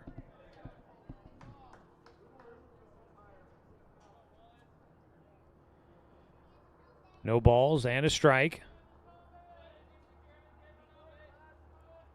Amos Bowers at the plate. He has shown a bunt and every moment so far in this at-bat. Not showing yet. Now does square. He'll take a pitch way up. A 1-1 count. Today's game brought to you by DC Farmers Co-op, where everyone is welcome to shop.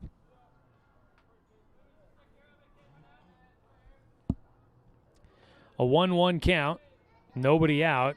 Bowers will show early. He takes a pitch low and outside for a 2-1 count.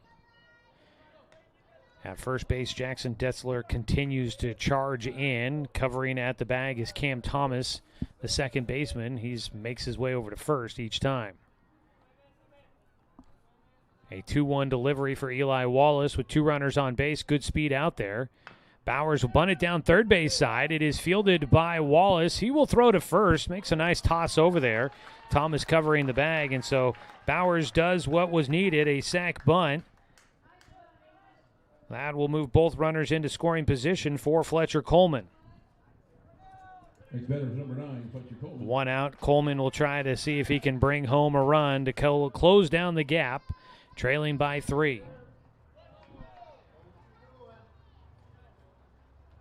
Runners at second and third with 1 out. Coleman takes high and away.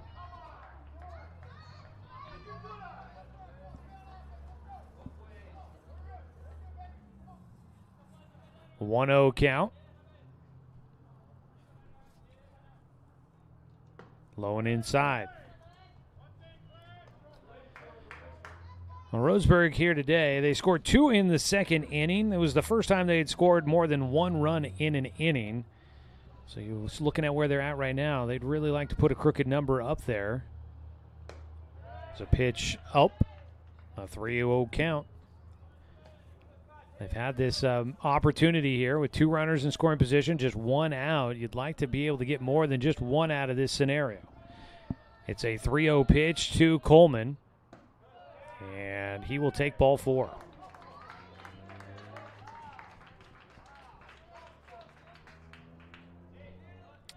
So that's another walk for Eli Wallace. It's the 3rd walk here in this 5th inning. The bases are loaded after 3 walks, and we are going to get a pitching change here in the 5th for the Irish. Danner Wirtz coming up to bat with the bases loaded. Once again, the cleanup hitter with a prime opportunity to drive in some runs. Wirtz was batting with the bases loaded in the 4th inning of Game 1. Ended up picking up a sac fly to drive in a run. He's looking for that or more here this time around in the 5th of Game 2. We get a pitching change. We'll have a new man on the mound. We'll take a 1-minute timeout and come back with the new players in their new positions when we return here on 541radio.com and on the Score, 92.3 FM and 1490 AM. To us, pizza the way it ought to be isn't just our slogan. It's our promise and our passion to give you the best dining experience and the best tasting pizza you expect. For over 40 years, we've been making pizza the way it ought to be. Handmade with the freshest and finest ingredients. Our dough is made fresh daily, and we use 100% whole milk mozzarella cheese and toppings edge to edge. There's pizza, and then there's Mountain Mike's Pizza. Pizza the way it ought to be. At Roseburg Disposal, we're dedicated to meeting your garbage service needs.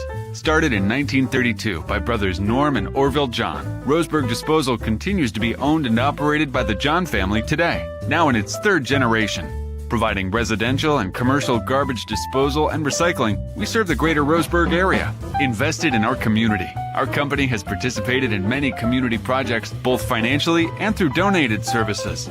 Committed to our customers and our community, Roseburg Disposal.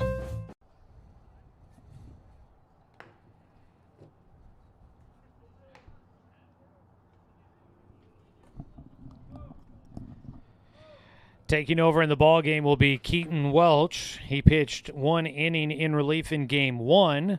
He actually gave up a hit to Danner Wirtz, the first man that saw him in the first game. He pitched the 7th inning, gave up a single to Wirtz, and then got 3 straight outs. So we'll see how things go second time around. Cam Thomas goes from second to third to take over for Welch, and Brody Tubbs comes into the game to take over at second base for Thomas. Eli Wallace moves to right field, and I believe it's Bo Travis that comes out of the game defensively. Danner Wirtz bats with the bases loaded and 1 out here in the bottom of the 5th. Roseburg trailing 5-2. And a big opportunity to try and cut into that. Wirtz will swing after a breaking ball for strike 1.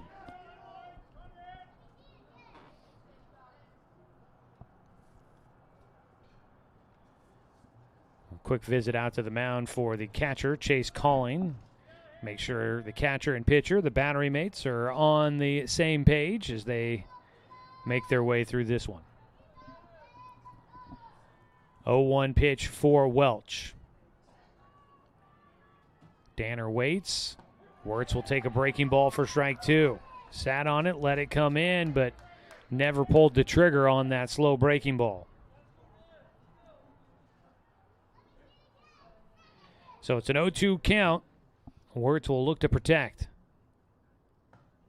Breaking ball carries inside as he leans out of the way. Bases loaded, a golden chance for Roseburg to try and close the gap, trailing by 3. Welch on the mound, the 1-2 delivery to Wirtz. He sends it foul out of play.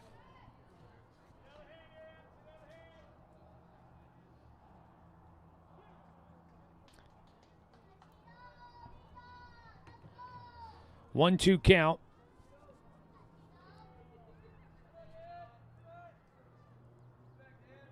Welch.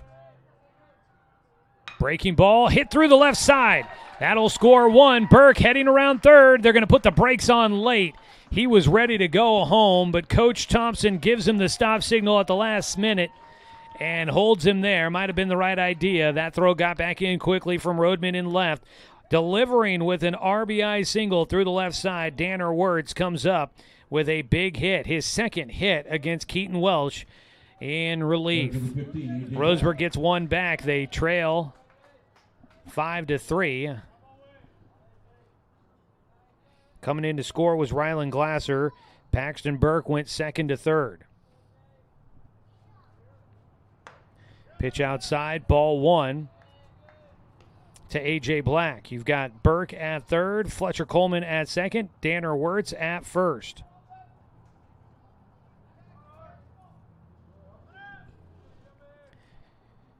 A.J. Black is 1 for 2 today with a double. He fouls one off for strike 1. Here in game 2, that is. He went hitless in game 1. He has started a new hit streak after seeing a 6-game hit streak come to an end. Danner Wirtz has been on base twice now, hit by a pitch and scored a run in his first at-bat. He's at first after that RBI single. Low and outside to A.J. Black. The count goes to 2-1.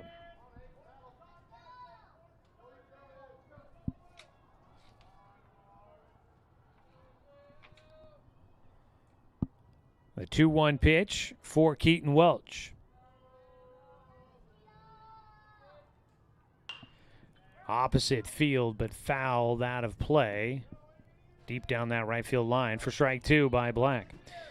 3 RBIs total on the day between the 2 games for Danner Wirtz. He leads the team with 17 RBIs total.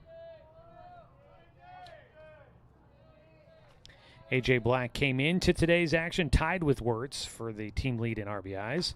He's looking to pick one up here as he takes a breaking ball outside. Good eye on a ball that started on the corner and tailed away from the right-handed hitter. Welch's breaking ball could not induce the swing and a miss. 1 run in for the Indians so far, trying to keep this one-out rally going. A 3-2 pitch, it's got to be there. That ball launched to center field. Well struck, going back is Turner. He will track it down, makes the catch, but easily scoring will be Burke, and the Indians are back within a run. A.J. Black will pick up an RBI on the sac fly. He rocketed that one deep to center field. And Chad Turner out there had to go back. He was running backwards as he made the catch towards the outfield fence, so did not have a chance to set himself up to catch and throw back in. I don't think from that distance he was going to have a chance to get Paxton Burke from third. So Burke scores on the sac fly. Fletcher Coleman tagged and moved up 90 feet to third base, so runners on the corners with 2 down. And Corba will hit one in the air out towards right center. On the run is Turner, but with his speed and length, he gets that one in time. Corba gave it a ride towards the alley in right center, but he can't get it to drop in. 7 hitters come to the plate for the Indians, and they will get 2 on the board, and they are back within a run. It is 5-4 as we head to the top of the 6th inning here on 541radio.com and on the Score, 92.3 FM and 1490 AM. To expand your portfolio? Consolidate your investments with Palm Wealth Management. Our trusted team makes it easy to diversify and track your investments. Let Palm Wealth Management coordinate your financial strategy. Call Palm Wealth Management today. Looking for more local sports coverage? CBS Sports Radio 1490 The Score has you covered. Check out our homepage at 541radio.com for sports stories, scores, and podcasts. And follow us on social media. 1490 The Score is on Twitter, Facebook, and Instagram. And take the station with you wherever you go with the 541 Radio app. Download the app in your smartphone's app store and get access to a live stream of the station, sports stories, podcasts, and easy messaging with the station and others. When it comes to finances, it can be hard to know what's in your best interest. Experience the strength of advice at Palm Wealth Management. From education and estate planning to retirement and the unexpected, we can help. Call Palm Wealth Management today.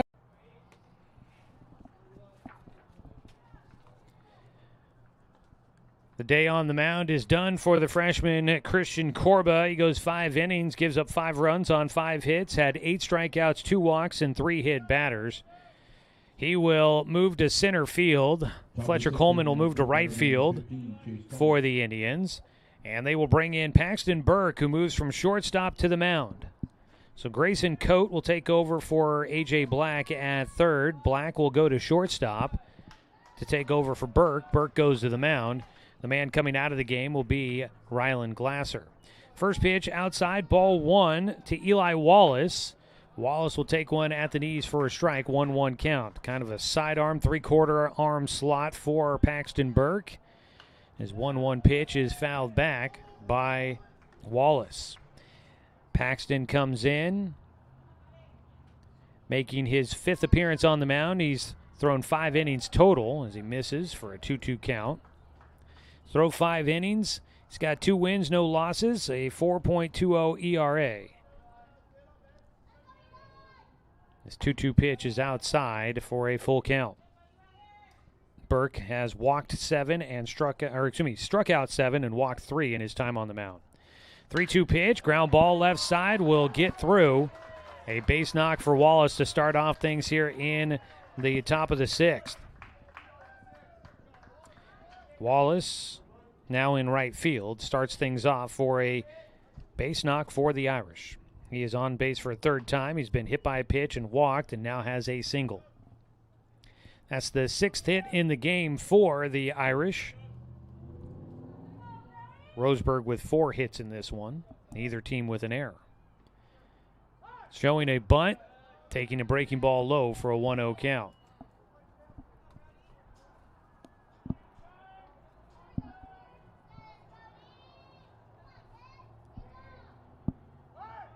Showing the bunt again. That ball out in front of the plate, barehanded by Amos Bowers, and he gets it down to Wirtz at first base. Sack bunt for the 9-hitter. And that was Tubbs that was getting a chance to bat there in the 9 spot after coming in as a defensive player. Top of the order now, number 2. So Tubbs, the second baseman, a sac bunt. 1 away. And the first pitch to Cam Thomas hits him in the back. So Thomas will get the trip down to first. He is 2 for 3 in the game and gets on base for a third time. Fourth hit batter by the Roseburg pitchers. Runners at first and second with 1 away. It is Chad Turner. Turner's hit a couple of balls pretty hard. One a triple to the alley in left center as he takes outside for ball 1. The other one was to deep right field. Rylan Glasser had gotten there and got his glove on it, but could not squeeze it as it came out of the webbing and dropped and allowed a run to come in. 1-0 pitch to Turner. He fouls it off for strike 1. Today's game brought to you by McClendon Smokehouse, a family-owned meat shop and smokehouse offering a wide selection, plus fresh produce, baked goods, and a general grocery selection. Stop by on West Harvard Avenue. That's McClendon Smokehouse. Low and outside from Burke, 2-1 count.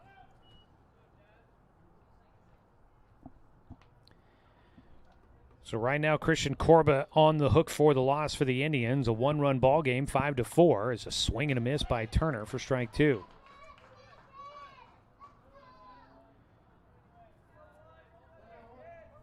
Roseburg battling their way back into the ball game with 2 runs in the bottom of the 5th there to make it a 1-run game. 2-2 pitch.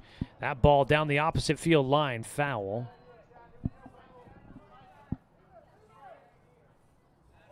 It'll stay a 2-2 count for Chad Turner. Righty versus lefty matchup here.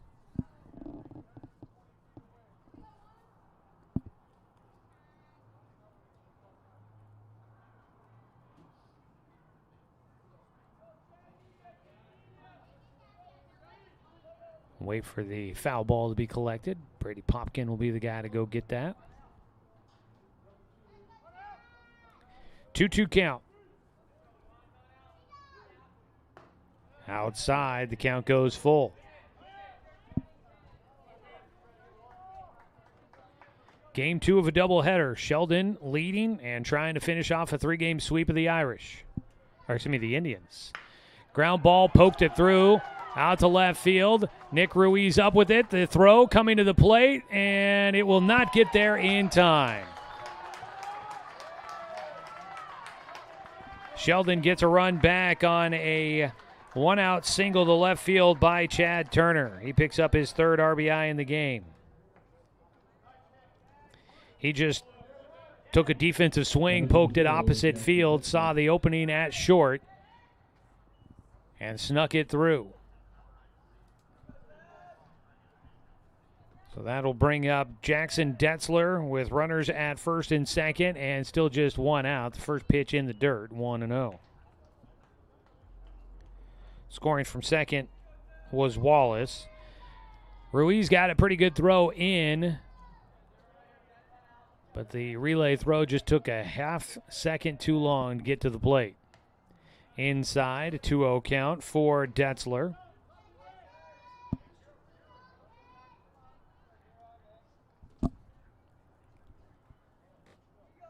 Paxton Burke on the mound in relief for the Indians. The senior, 2-0 pitch, swung on and missed.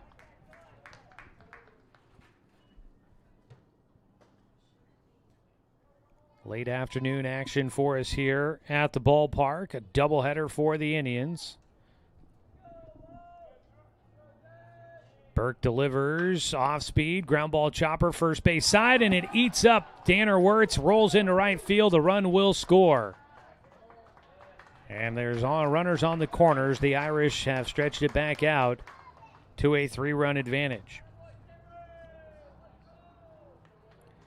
So Detzler will reach on an error. And coming in to score was Thomas. Chad Turner goes all the way to third. First and third, still just 1 out. First error for the Indians in the ballgame. So 2 more runs in. It is 7-4. Roseburg in front. It's low and outside. Ball 1. This Irish team, man, they can get the bat on the ball. They have definitely put the ball in play a lot. And they have been tough outs. That's a line drive out towards center field. Charging in. It'll drop in front of Corba. Another run will score. He'll throw towards third. A tag applied. Not in time. Up to second base will go Rodman. Andrew Rodman comes in with an RBI. That was a bang-bang play at third base. Almost got him there. But Detzler is able to get in safely. On the throw, Rodman, after his single, takes second. So you've got runners at second and third. It's now 8-4. And the hits just keep on coming for the Irish. Keaton Welch will bat. He takes a strike.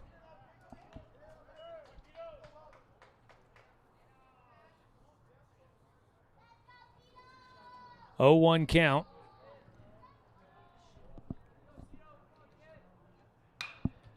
Pop fly left field with just one out. This could bring in a run on a sac fly. Catch made by Ruiz. It is cut off, and a run will score. Coming in was Detzler on the sac fly by Welch. 2 down, and the 8th hitter to the plate is Chase Calling. Batters number 15, Chase Calling. 4 runs have come in here in the 6th inning.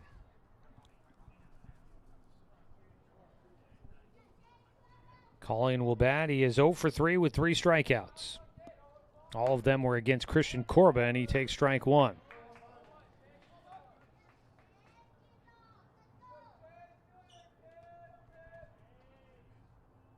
The 0-1 for Burke. He looks back to second base.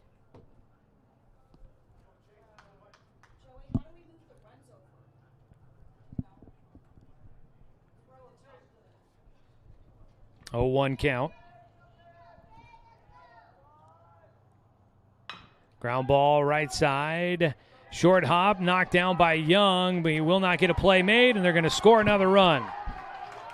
Aggressive base running continues to pay off for the Irish. Rodman will score on the error.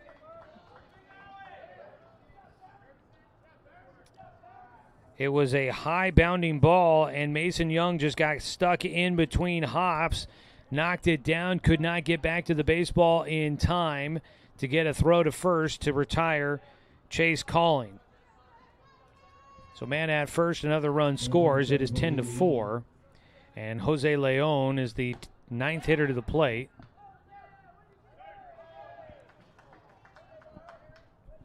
Leon taking a strike to get things started.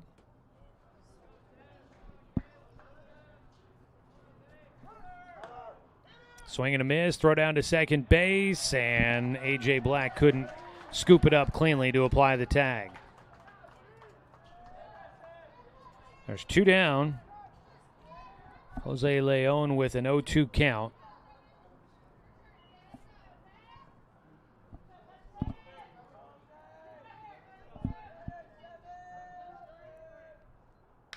Ground ball fouled away.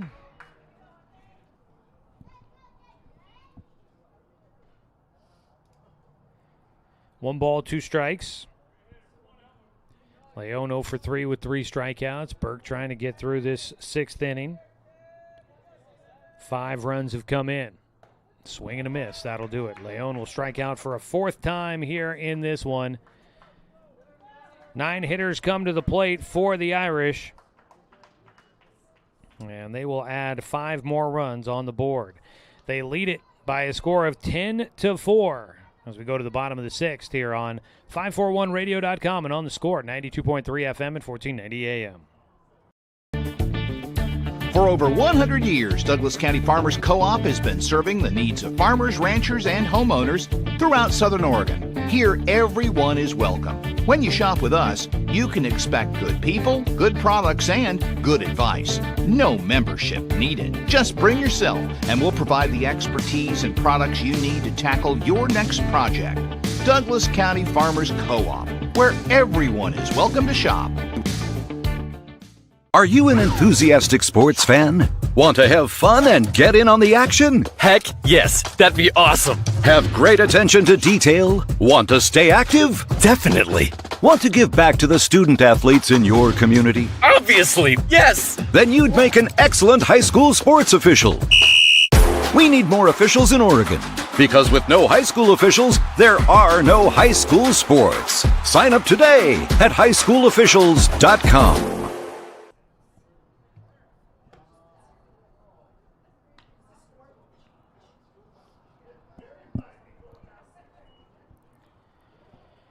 We head to the bottom of the sixth inning. The Roseburg Indians trailing 10-4 against the Sheldon Irish. They led 2-0 after the second inning, and the Irish have been just an onslaught since then. First pitch, Keaton Welch still dealing for the Irish. A breaking ball in the inside corner for a called strike one to Nick Ruiz.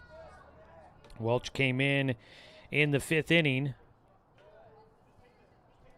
for Eli Wallace. Wallace ended up going 4 1/3. And now is in right field defensively. 1-1 pitch from Welch. Gets Ruiz to pop one up. It will get out of play back behind home for strike two.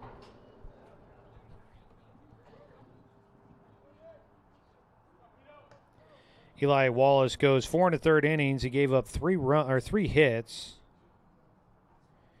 and gets credited for 4 runs. A 1-2 pitch from Welch. Ruiz pops up another one, foul territory, giving chase. Detzler will run out of room.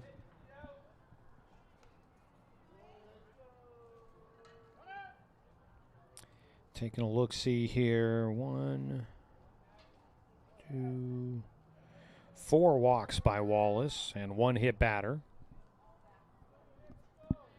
The 1-2 pitch.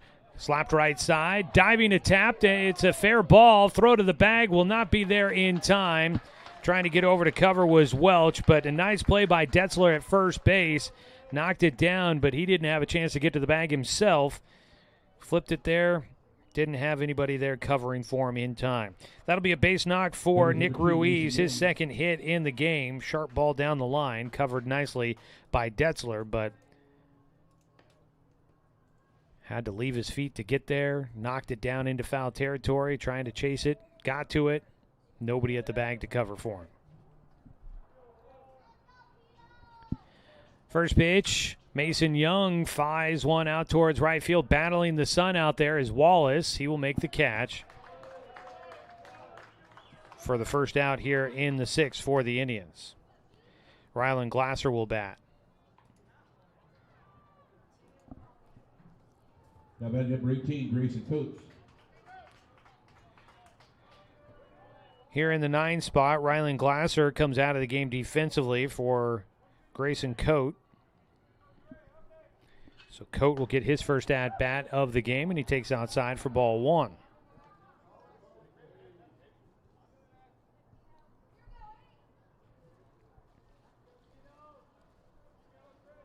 The 1-0 pitch. Coate fouls one away.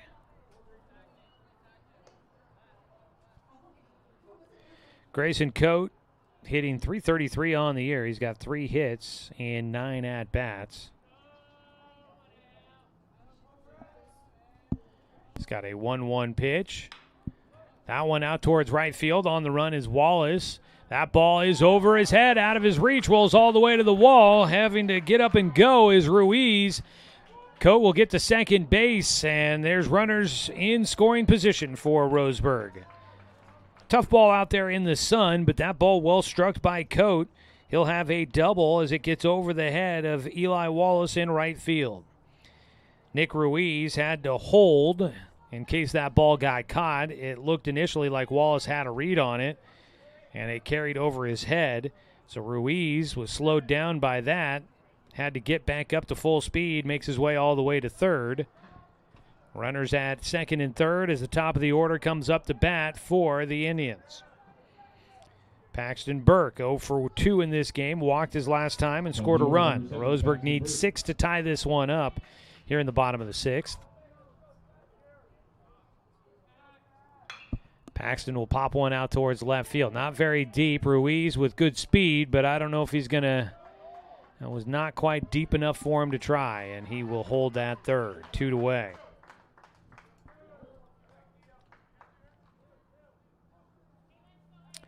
Amos Bowers will try to come through with a clutch hit. Next batter, number 11, Amos Bowers.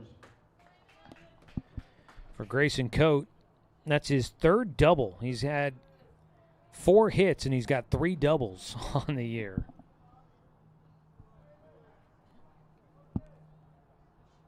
Amos Bowers. First pitch, a breaking ball for a strike. Bowers is 0 for 2 in the game. A sac bunt his last time up. This game in favor of the the Irish, 10-4 over the Indians. Ground ball, hard hit towards third, picked up by Thomas. Toss across the diamond for the out. And Roseburg will leave 2 men stranded in scoring position. Here in the 6th inning, no runs on 2 hits. There were no errors and 2 men left aboard. We will go to the top of the 7th inning. It is Sheldon leading 10-4 over Roseburg on 541radio.com and on the score, 92.3 FM and 1490 AM. Roseburg Disposal, we're dedicated to meeting your garbage service needs. Started in 1932 by brothers Norm and Orville John, Roseburg Disposal continues to be owned and operated by the John family today, now in its 3rd generation. Providing residential and commercial garbage disposal and recycling, we serve the greater Roseburg area. Invested in our community, our company has participated in many community projects, both financially and through donated services. Committed to our customers and our community, Roseburg Disposal. Everest, K2, and now the Mountain by Mountain Mike's Pizza. The biggest pizza this side of the Rockies. The mountain-sized pizza is a massive 20 inches wide, delivering 20 slices and a mountain of toppings. Made with the freshest and finest ingredients. Dough made fresh daily with 100% whole milk mozzarella cheese and toppings to the edge. It's time to go big. Order yours now by using our mobile app.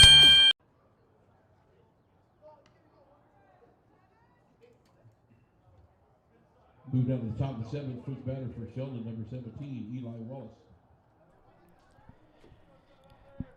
7th inning action here, brought to you by Flyway Travel. Contact the travel experts at Travel Leader Flyway Travel. Make sure you have an agent in your corner. Call them at 541-672-5701.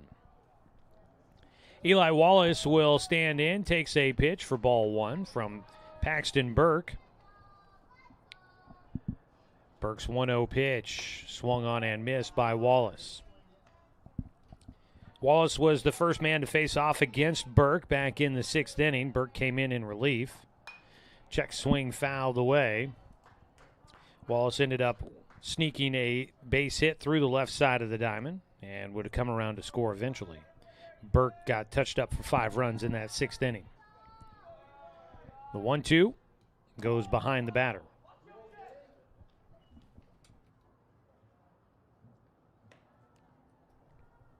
For Roseburg in the 7th inning, they'll have Coleman, Wirtz, and Black due up as they look to pull off something miraculous. And it may be even harder as Wallace will have another base hit through the left side. He is 2 for 2 against Paxton Burke. Gets on base for a 4th time here in Game 2. So Wallace gets on. Coming up to bat should be Tubbs, I believe. Yep, that'll be Brody Tubbs that comes up to bat. He'll take lone outside for ball 1.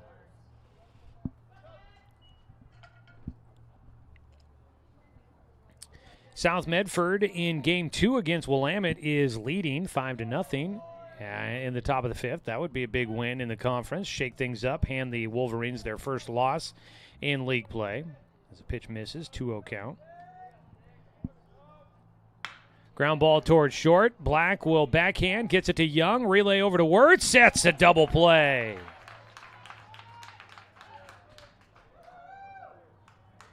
They turn it up the middle for the Indians and clear the bases. That's an important 2 outs there. That'll go down 6-4-3.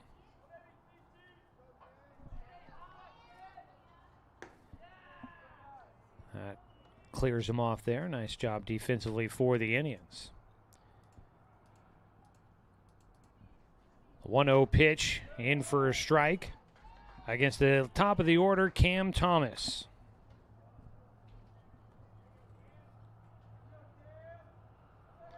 Thomas got hit by a pitch in his first at-bat against Burke. He takes inside for a 2-1 count.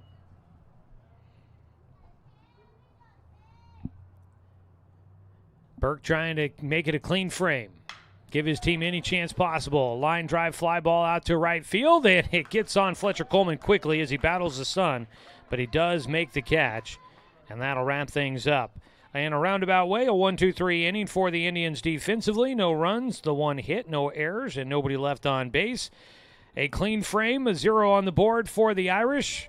And we go to the bottom of the 7th. Roseburg needs 6 to tie, 7 to walk off with a win here on 541radio.com and on the Score, 92.3 FM and 1490 AM. Deciding where to purchase your next vehicle is just as important as the vehicle itself. At Roseburg Honda, our seasoned staff is dedicated to matching you with the right car. From sales to service, our goal is to make sure all of your needs are met, and you leave our dealership feeling good every time you visit. No need to waste your valuable time driving up and down the freeway when the ultimate car buying experience is right here at home. Roseburg Honda. We treat you like family. Are you an enthusiastic sports fan? Want to have fun and get in on the action? Heck yes, that'd be awesome. Have great attention to detail? Want to stay active? Definitely. Want to give back to the student athletes in your community? Obviously, yes. Then you'd make an excellent high school sports official. We need more officials in Oregon, because with no high school officials, there are no high school sports. Sign up today at highschoolofficials.com.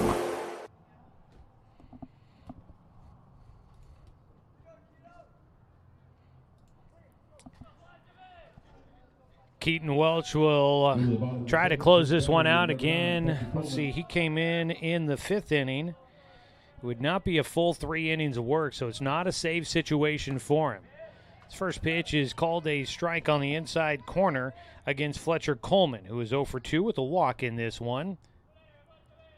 0-1 pitch from Welch. Missing low and inside. Today's game brought to you by Barnes Heating and Cooling, your complete energy company. Visit barnesheatingandcooling.com or call them at 541-459-1545. The 0-1 fouled away. Fletcher first time facing off against Keaton Welch in this game.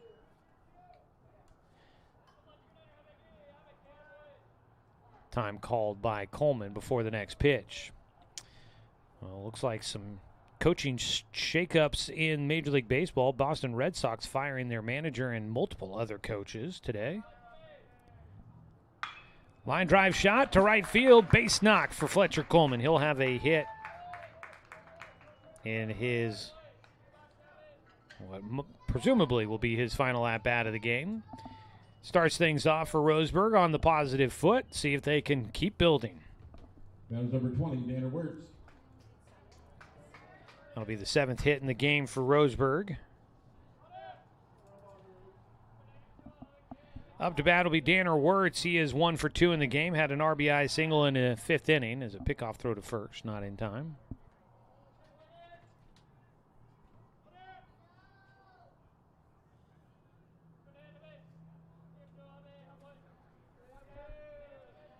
Welch with his first pitch. Wirtz fouls it back for strike 1. NFL draft wrapping up today.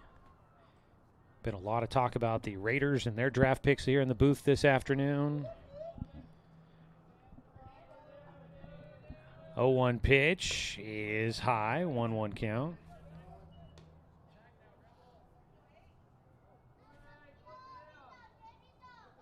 Got college baseball going on this afternoon. Looks like the Beavers leading Hawaii 3-1 in the 5th inning in that matchup. 1-1 pitch. Wirtz will take a strike.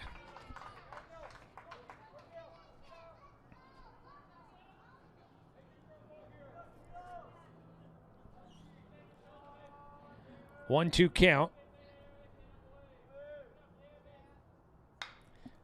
Danner fights off a pitch, and look out, that's going to send glass shattering.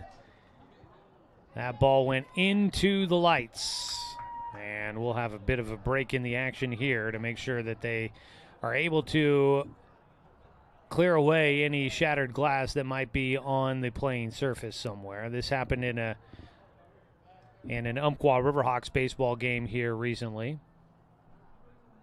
And they had the same issue. Coaches underneath that dugout, they had to go racing to get out of the way as glass came raining down on top of them.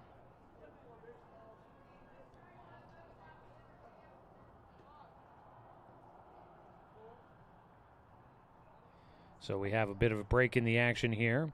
Looks like the Umpqua Riverhawks, I presume they lost 7-1 at Clackamas in game 1 of that doubleheader. It still says it's the top of the 9th, but game 2 says they're in the top of the 5th. So I'm going to guess that they lost 7-1 in game 1. Umpqua and Clackamas are scoreless in game 2 going on right now in the 5th inning there. They're still staring up at the lights. It's amazing how often that has happened here at this ballpark. So they are making sure that there's not some glass lying around in the turf. At the moment, a 1-2 count for Danner Wirtz, who I can't imagine they're not going to take that out of his paycheck for damaging that there. Softball action looks like it's still going over there for Umpqua. They lost 15-3 in game 1 against Centralia. Looks like they are currently trailing 8-3 in game 2 of that matchup, and they are in the 6th inning of that one. Looks like we're getting close to resuming action here. And the Oregon Ducks, they're also in action today in baseball.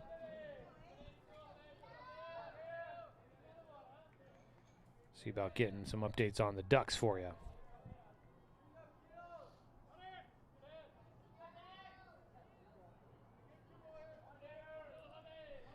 We're here in the 7th inning, game 2 of our doubleheader. Nobody out, 1 on. Roseburg trailing by 6. Danner Wirtz will take a pitch way outside. He's got a 2-2 count.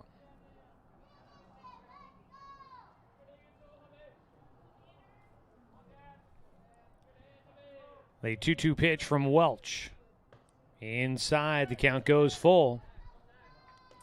They're in the 3rd inning in Eugene at PK Park. Number 19, Oregon, trailing Penn State 4-1 in that one right now. So that's a look at your scoreboard of games going on around everywhere. 3-2 pitch. Wirtz chops it towards third. That's a fair ball. Long throw across for Thomas. Thought about trying to go to second for the double play, try to start that or at least get the lead runner, but with a 6-run lead, they just need outs, and they will get one at first as Wirtz is thrown out. One away, A.J. Black will come up to bat. A.J., 1 for 2 in the game, a double back in the 2nd. Also drove in a run on a sac fly in the 5th. Roseburg down to their final 2 outs to work with, trailing by 6. Black will take high for ball 1. I want to say thanks to Bowers Industrial, a proud supporter of our local community and youth sports, for sponsoring our broadcast here. They are our pregame coaches interview sponsor. Outside, Black will take for a 2-0 count.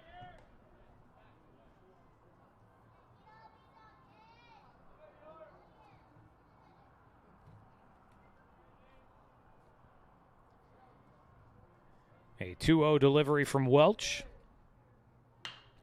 A.J. puts a charge into right field, and it'll instead be the center fielder, Turner, goes a long way to make that catch, help out his right fielder who's battling the sun. Turner has a different angle on it, and he just said, I'll take it. And he runs all the way over to right field to make that catch. 2 away. Batters number 4, Christian Corba. It'll bring up Christian Corba, the starting pitcher. He's now the center fielder. He's 1 for 3 with a double.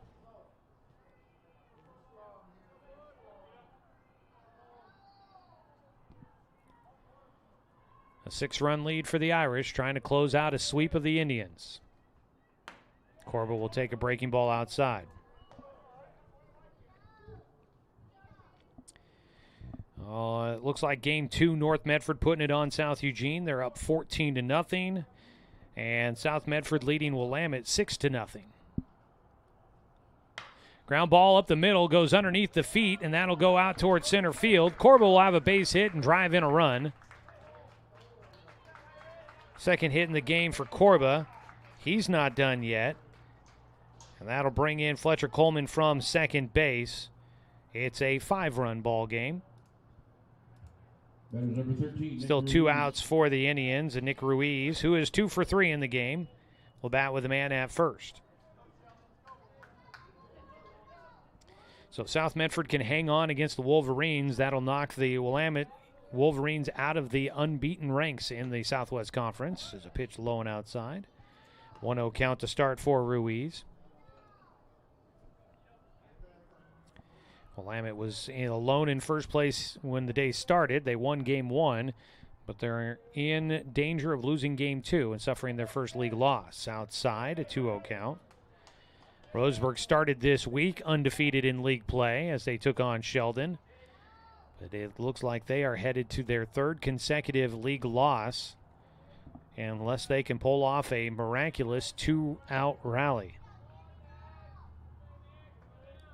Welch with his 2-0 pitch is fouled away by Ruiz.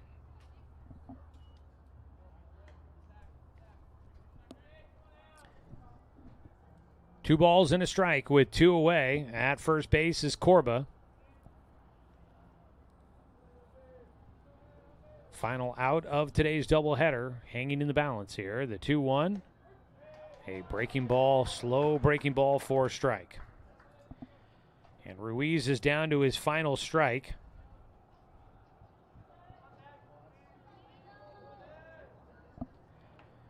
Welch looking to try and wrap up this win for the Irish. His 2-2 pitch is well outside. 3 balls, 2 strikes with 2 outs. Walk would put another runner on. Still, the Roseburg Indians would be well away from coming back in this one. 3-2 pitch to Ruiz. He sends one in the air out towards right center. Tracking this one is Turner, and he is there to finish off the ball game as Sheldon will sweep the Roseburg Indians. 1 run comes in on 2 hits here in the bottom of the 7th, but the Roseburg Indians will fall short, and they get swept by the Irish. 10-5 our final score. We will take our final break as we head to the postgame show. A 3-minute timeout. We'll come back with all the numbers for you here on 541radio.com and on the Score, 92.3 FM and 1490 AM.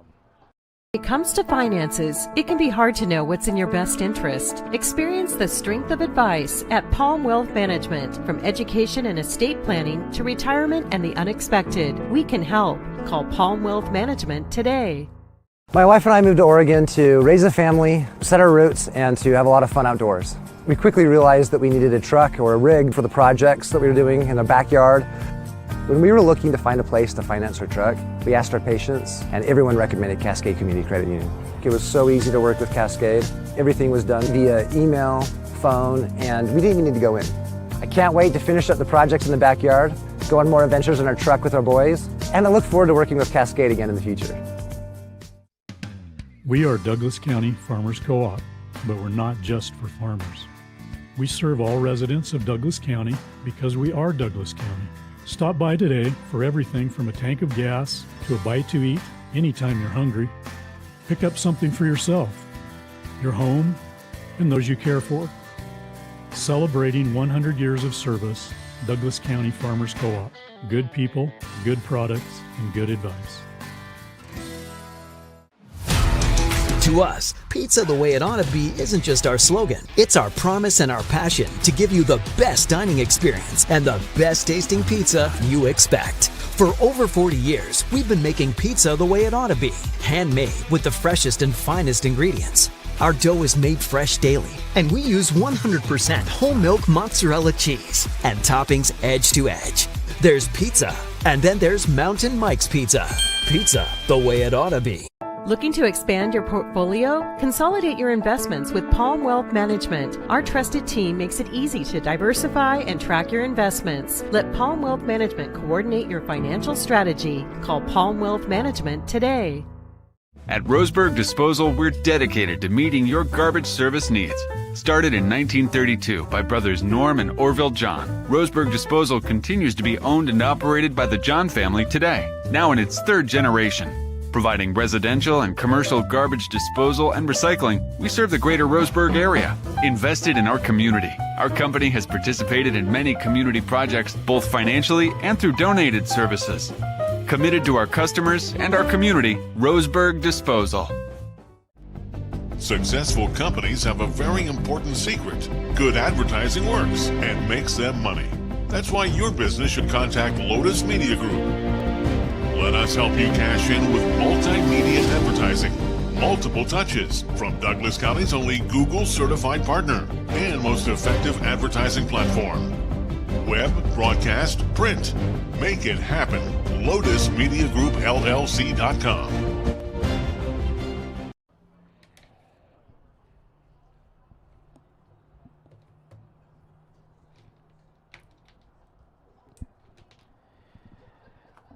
Final here from Champion Car Wash Field. The Roseburg Indians suffer a pair of losses against the Sheldon Irish. Final score in Game 2, 10-5. Sheldon will go to 11-7 overall on the year. They're now 8-4 in league play. Roseburg will go to 10-6 on the season, and they are now 6-3 in league play. Still a lot to be determined in the league schedule, and Roseburg by no means is out of anything as of right now, but that definitely was a humbling series against the Irish here this week, and it'll be an eye-opening one for a group with a lot of young and inexperienced guys playing at this level and knowing what it's like week in and week out in the Southwest Conference. So it'll be a learning experience and moment for the Indians, and Coach Sester's out there addressing the Indians right now. I'm sure that comes after Coach Thompson had his piece to say, and Coach Patterson will have his words of advice and growth for the team going forward from this. But that was a tough week for the Roseburg Indians. Sheldon, meanwhile, that was a good one for them as they get back into the race for the conference crown, and they're sitting in a decent spot now. Although they're 4 losses, they definitely have room to make up still as well. Taking a look at the numbers, 10 runs, 9 hits, no errors for Sheldon. They leave 6 men on base. For Roseburg, 5 runs, 8 hits, 2 errors, and they leave 8 men on base. Men left on base, clutch hitting with runners in scoring position, all of that problematic for the Indians here in the 3 games this week. Taking the loss will be Christian Korba for Roseburg. He goes 5 innings. He allowed 5 runs on 5 hits with 2 walks, 8 strikeouts, and 3 hit batters. Paxton Burke came on in relief. He pitched 2 innings, gave up 5 runs on 4 hits, no walks, 1 strikeout, and 1 hit batter. And getting the win will be Eli Wallace. Korba goes to 2-2 on the season with that loss. Eli Wallace gets the win. He allowed 4 runs on 3 hits over 4 1/3 innings, 4 walks, 2 strikeouts, and 1 hit batter. I mean, you look at some of these numbers, and you would think that Roseburg was on the better side of some of this stuff, but for some reason, just getting those outs were so difficult, especially the 3rd out of an inning. Proved to be extremely difficult this week. So with that, Roseburg suffering the 3 straight losses. Keaton Welch came in, does not get a save. It was not a non-save situation. He gives up 1 run on 5 hits, no walks, no strikeouts, as he pitches the final 2 2/3. Roseburg took a 2-0 lead in the 2nd inning, but Sheldon they took the lead in the 3rd inning with 4 runs, added a run in the 4th to make it 5-2. Roseburg got 2 runs back in the bottom of the 5th to make it a 1-run ball game, but then Sheldon would put 5 runs across in the 6th inning to stretch it 10-4. Roseburg got 1 back in the bottom of the 7th to make it 10-5, but that's as far as they would get. Offensive numbers in this one, Cam Thomas had 2 hits. He goes 2 for 4, scored 3 times. Chad Turner was 2 for 4 in the game. He drove in 3 runs, scored twice. Let's see here. Detzler, walk, hit by pitch, reached on an error and scored a run. Andrew Rodman goes 1 for 3 in the game, drives in 2 on a sac fly and a single, scores a run himself. Keaton Welch goes 1 for 3 with a single, also had an RBI on a sac fly. Let's see here. Eli Wallace, hit by pitch, walk, single. So he was 2 for 2 with 2 runs scored. Bo Travis was 1 for 1 with a single and a run scored, also had a sac bunt. Brody Tubbs goes 0 for 1 with a sac bunt and a ground into a double play. Paxton Burke goes hitless in this one. He was 0 for 3, walked and scored a run. Amos Bowers was 0 for 3. He had a sac bunt in there. Fletcher Coleman goes 1 for 3 with a walk and a single, scored a run. Danner Wirtz was 1 for 3 with an RBI single, a hit by pitch, scored a run. A.J. Black was 1 for 3. He had an RBI on a sac fly. He also had a double and scored a run. Christian Corba had 2 hits, goes 2 for 4 with an RBI single in the 7th, also had a double in the 4th. Let's see, Nick Ruiz was 2 for 4. He drove in a pair and had 2 singles today. And Rylan Glasser walked twice. Then Grayson Coate came in the 9th spot defensively, got a chance to hit, had a double in his 1 at-bat. So that's how it played out here today, and those are the numbers. We'll have a full recap of today's action for you online at 541radio.com coming up out here over the weekend tonight or tomorrow morning. So it's a tough one here today for the Roseburg Indians as they suffer a pair of losses. They get swept by the Sheldon Irish. They'll have to try and shake it off and get ready for next week when Roseburg will take on South Medford. South Medford, last we knew, was beating Willamette, so that's not going to be an easy test going into next week, as the Panthers are always a tough test for the Indians. They will be here at home on Tuesday, then they go to Medford next Saturday for a doubleheader down at Harry and David Field. Up next for Sheldon, they are taking on the Grants Pass Cavemen. They will be at Grants Pass coming up on Tuesday for their next game. Well, folks, thanks so much for tuning in and joining us for the broadcast here today. I want to say thanks to Athletic Director Adam Blue, Head Coach Troy Thompson, and the entire Roseburg baseball program for allowing us to bring you another season of Roseburg baseball here on The Score. Want to say thanks to Dale Cranford back in the studio for the radio production here today. And as always, a thanks to you, the fan, for tuning in for today's broadcast because, of course, without you, I'm just a guy sitting here talking to myself. I'm Joey Keeran. We'll talk to you on Tuesday when the Roseburg Indians welcome in the South Medford Panthers for a Southwest Conference 7-inning ball game. We'll have it for you starting with pregame at 4:15, first pitch at 4:30. You can catch the action streaming live online at 541radio.com and on the 1490 The Score YouTube channel, or find it right here on Douglas County's home for sports, The Score, 92.3 FM at 1490 AM.